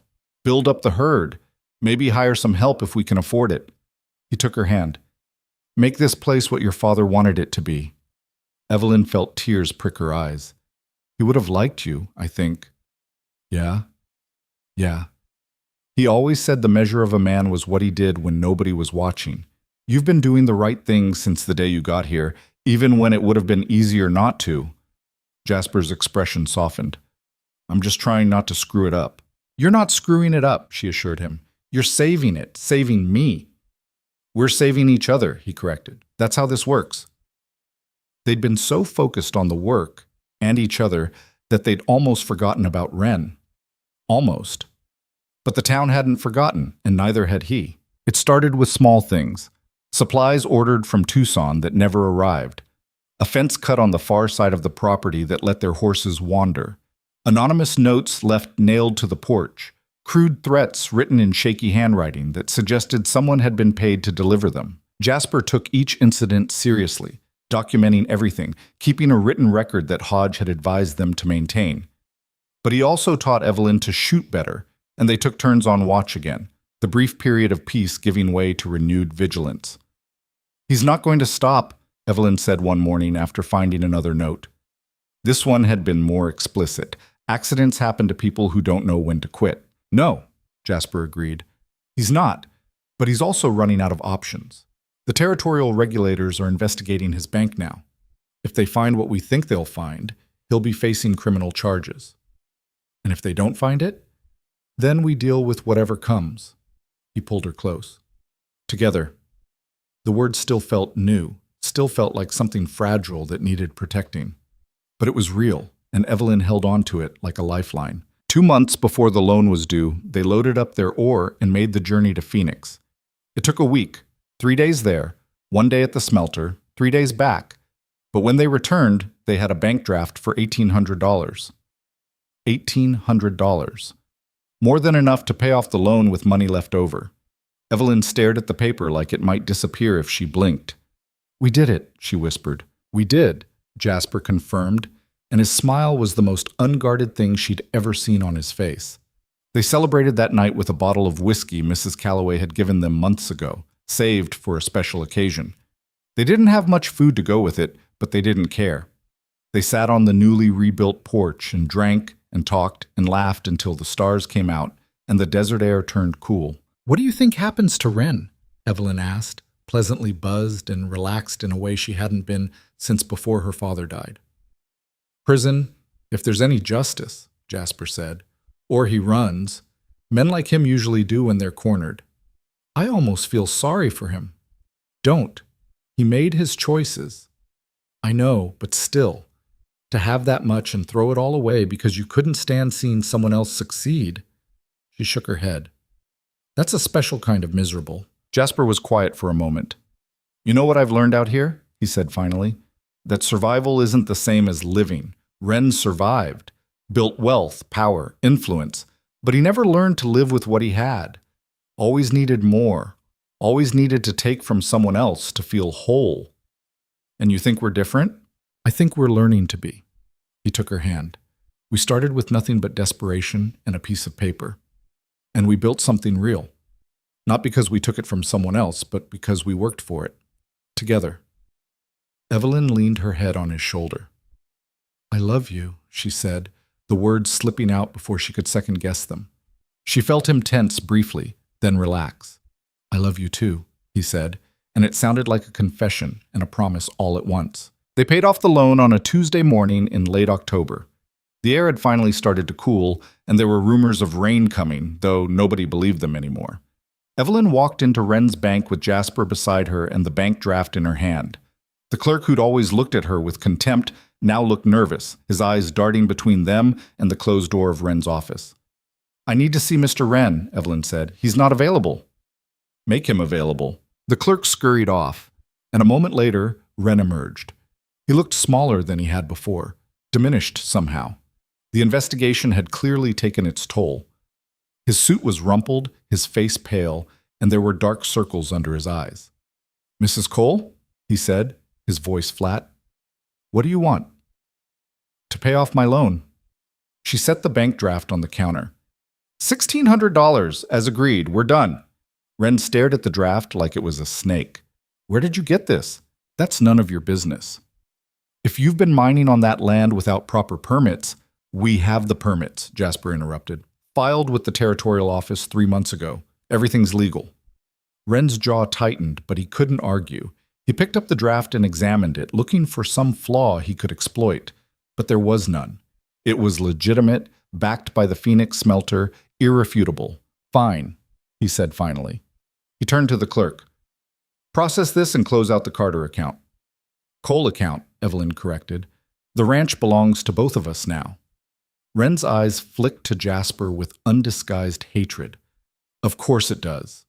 The clerk prepared the paperwork, and Evelyn signed her name with a sense of finality that felt like closing a book she'd been reading for far too long. When it was done, she tucked the receipt into her pocket and turned to leave. Mrs. Cole, Wren called after her. She paused but didn't turn around. You think you've won, he said, his voice low and bitter. But all you've done is delay the inevitable. This land will break you eventually. It breaks everyone. Evelyn looked back at him, and she felt nothing but pity. Maybe, she said, but at least I'll break trying to build something instead of tearing others down. She walked out with Jasper, and they didn't look back. Outside, the sun was bright and warm, and Evelyn felt like she could finally breathe. They climbed onto their horses, and as they rode out of town, she caught sight of Mrs. Calloway standing outside the general store, watching them with a smile. Evelyn waved, and the older woman waved back. When they reached the ranch, Evelyn dismounted and stood in the yard, looking at everything they'd rebuilt. The house with its patched windows. The new barn, smaller but sturdy. The garden that was finally producing again now that they'd fixed the irrigation. The hills beyond where the mine entrance was hidden, a secret source of security they could return to if they ever needed it. It's not much, she said. It's everything, Jasper replied. And he was right. It was. The investigation into Wren's bank took another 6 months to conclude, but when it did, the results were damning. Evidence of fraud, embezzlement, predatory lending practices spanning more than a decade. Wren was arrested, tried, and sentenced to 8 years in territorial prison. The bank was dissolved, its assets seized to compensate the borrowers who'd been defrauded. Several families got their land back. Others received settlements that helped them rebuild. Evelyn and Jasper attended the sentencing.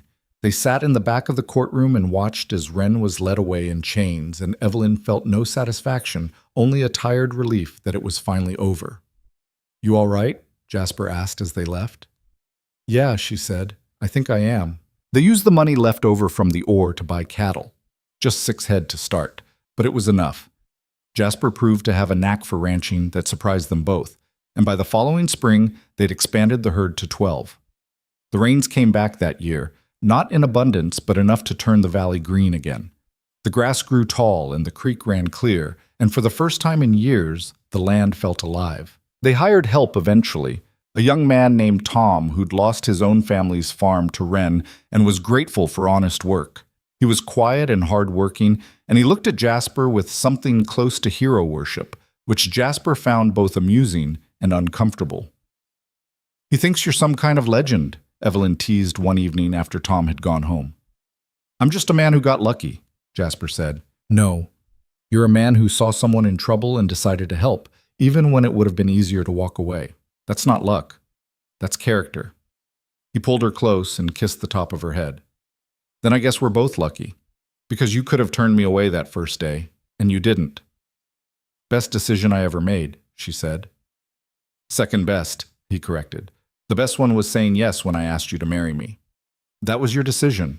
Ours, he said firmly. It's always been ours. A year and a half after they paid off the loan, Evelyn realized she was pregnant. The discovery came with equal parts joy and terror. They were finally stable, but a child would change everything. She told Jasper over dinner, blurting it out before she could lose her nerve. I'm pregnant. He went very still. You're sure? As sure as I can be without seeing a doctor. For a long moment, he didn't react. Then his face broke into a smile so wide and genuine it took her breath away. We're having a baby? We're having a baby, she confirmed. He stood and pulled her into his arms, holding her so tight she almost couldn't breathe. I can't believe it, he whispered against her hair. I never thought, after everything... I know, she said, her own eyes filling with tears. Me neither. They went to Tucson the next week to see a doctor who confirmed what Evelyn already knew. The baby would come in late spring, and everything looked healthy. On the ride back, Jasper was quieter than usual, and Evelyn could tell he was processing. "You're going to be a father," she said finally. "I know." He glanced at her. "I'm scared." "So am I. What if I'm not good at it? What if I mess up the way I messed up everything else?" "You won't." She reached over and took his hand. "Because you're not the same person you were then, and because you won't be doing it alone." He squeezed her hand. "Promise me something." "What?" "That you'll tell me if I'm screwing up. Don't let me hurt this family the way I hurt—" He trailed off, unable to finish. "I promise," Evelyn said. "But Jasper, you need to promise me something too. Anything. Forgive yourself. For Caroline, for the war, for all of it. You can't be a good father if you're still carrying all that weight." He was quiet for a long moment. Then he nodded. "I'll try. That's all I ask." Their daughter was born on a warm May evening as the sun was setting over the western ridge. The labor was long and difficult, and there were moments when Evelyn thought she might not make it through. But Mrs. Calloway was there, coaching her through, and Jasper held her hand the entire time, his face pale but determined. When the baby finally came, crying lustily and perfect, Jasper cut the cord with shaking hands and then just stood there, staring at this tiny person they'd created. "She's beautiful," he whispered. "She looks like you," Evelyn said, exhausted but exhilarated. "She looks like us," he corrected. They named her Catherine, after Evelyn's mother. Catherine Cole, born into a world that was hard and unforgiving but also full of possibility. The first few months were chaos. Neither of them had any idea what they were doing, and Catherine was a colicky baby who cried more than she slept. There were nights when Evelyn wanted to cry too, when the exhaustion felt like it might drown her. But Jasper was there, walking the floors with Catherine when Evelyn needed rest, learning to soothe her in ways that surprised them both. And gradually, impossibly, they figured it out. By the time Catherine was 6 months old, she was sleeping through the night, and Evelyn had mostly recovered her strength. The ranch kept running, though they'd had to scale back the mining to focus on the baby and the cattle. "Do you miss it?" Jasper asked one evening as they sat on the porch, Catherine asleep between them in a basket Jasper had woven. "Miss what?" "The quiet." Before all this, Evelyn looked down at their daughter, at her impossibly small hands and the way her mouth moved in her sleep like she was dreaming of milk. "No," she said honestly. "I don't miss it at all." "Neither do I," Jasper admitted. He reached over and took Evelyn's hand. "I know this isn't the life I thought I'd have, but I wouldn't trade it for anything." "Not even for the one you lost?" "Especially not for that." He looked at her, his expression serious. "That life was built on who I thought I should be. This one's built on who I actually am and who I want to become." Evelyn felt her throat tighten with emotion. "I love you," she said for maybe the 100th time since that night they'd first said it to each other. "I love you too," he replied, and it still sounded like a miracle. The years passed the way years do, sometimes fast, sometimes slow, but always forward. Catherine grew into a wild, curious child who followed Jasper around the ranch like a shadow and asked endless questions about everything. They had a son 2 years later, a boy they named James after Evelyn's father, who was quieter than his sister but just as determined. The ranch prospered, not in the dramatic way of striking it rich, but in the steady, sustainable way of hard work paying off over time. The cattle herd grew. They built an addition onto the house when the children needed their own rooms. They hired more help as the operation expanded. And through it all, Evelyn and Jasper remained partners in the truest sense. They fought sometimes, about money, about the children, about the 1,000 small decisions that came with building a life together. But they always came back to each other, always found their way through. Tom, their first hired hand, eventually married a girl from Silver Creek and built a small house on the far edge of their property. He and Jasper became true friends, the kind that didn't need many words to understand each other. Mrs. Calloway remained a fixture in their lives, a surrogate grandmother to the children and a source of wisdom when Evelyn needed it. She passed away peacefully in her sleep when Catherine was 10, and Evelyn cried for days, mourning the woman who'd stood by her when almost no one else would. The mine played out after 5 years, the silver vein finally tapering to nothing. But by then, they didn't need it anymore.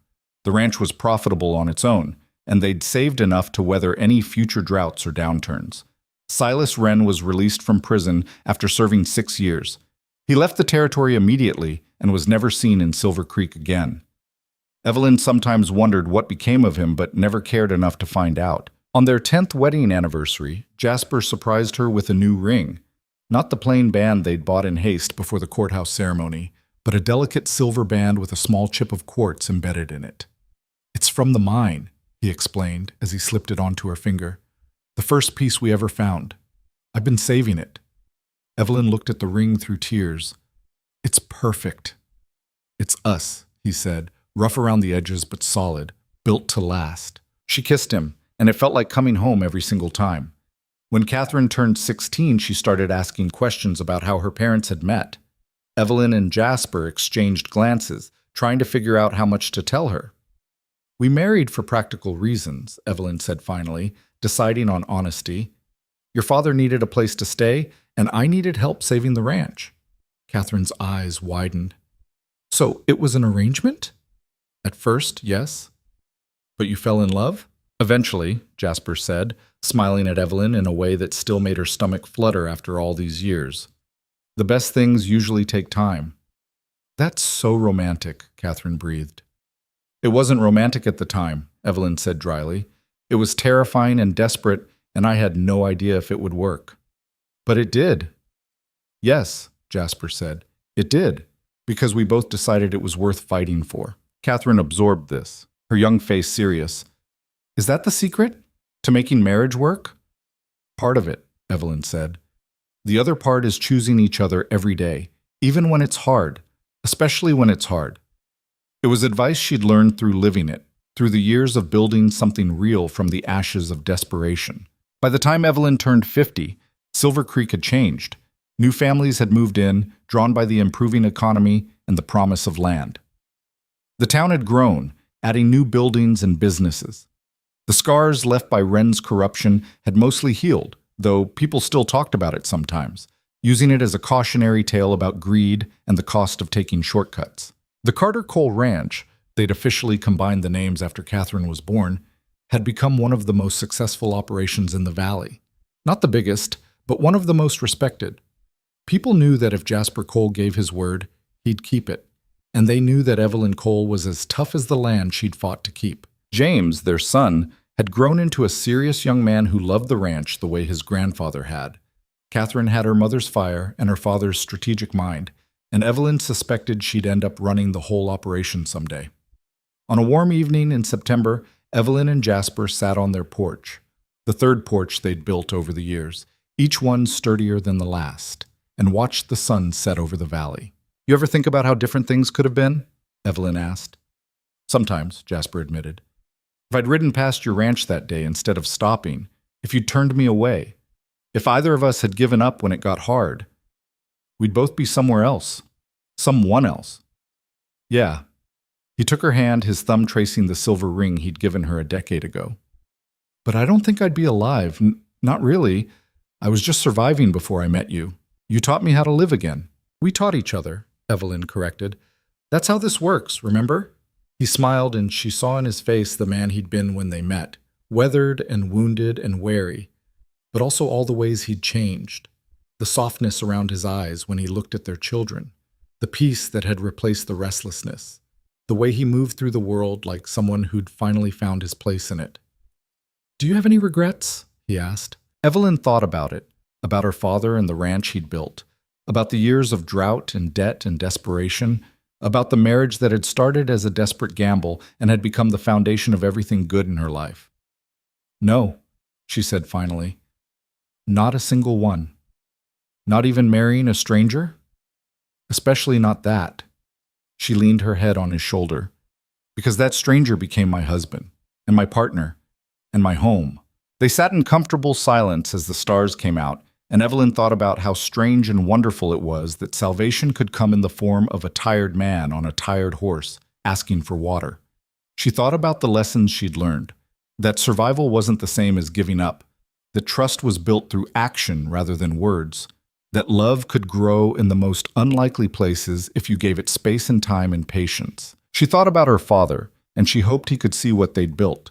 Not just the ranch, though that mattered, but the life, the family, the legacy that had nothing to do with land or money and everything to do with choosing each other over and over again in 1,000 small ways that added up to something extraordinary. Years later, when Catherine had children of her own and James had taken over running the ranch, Evelyn would tell them the story of how it all began, about the drought and the debt and the desperate choice that had saved everything.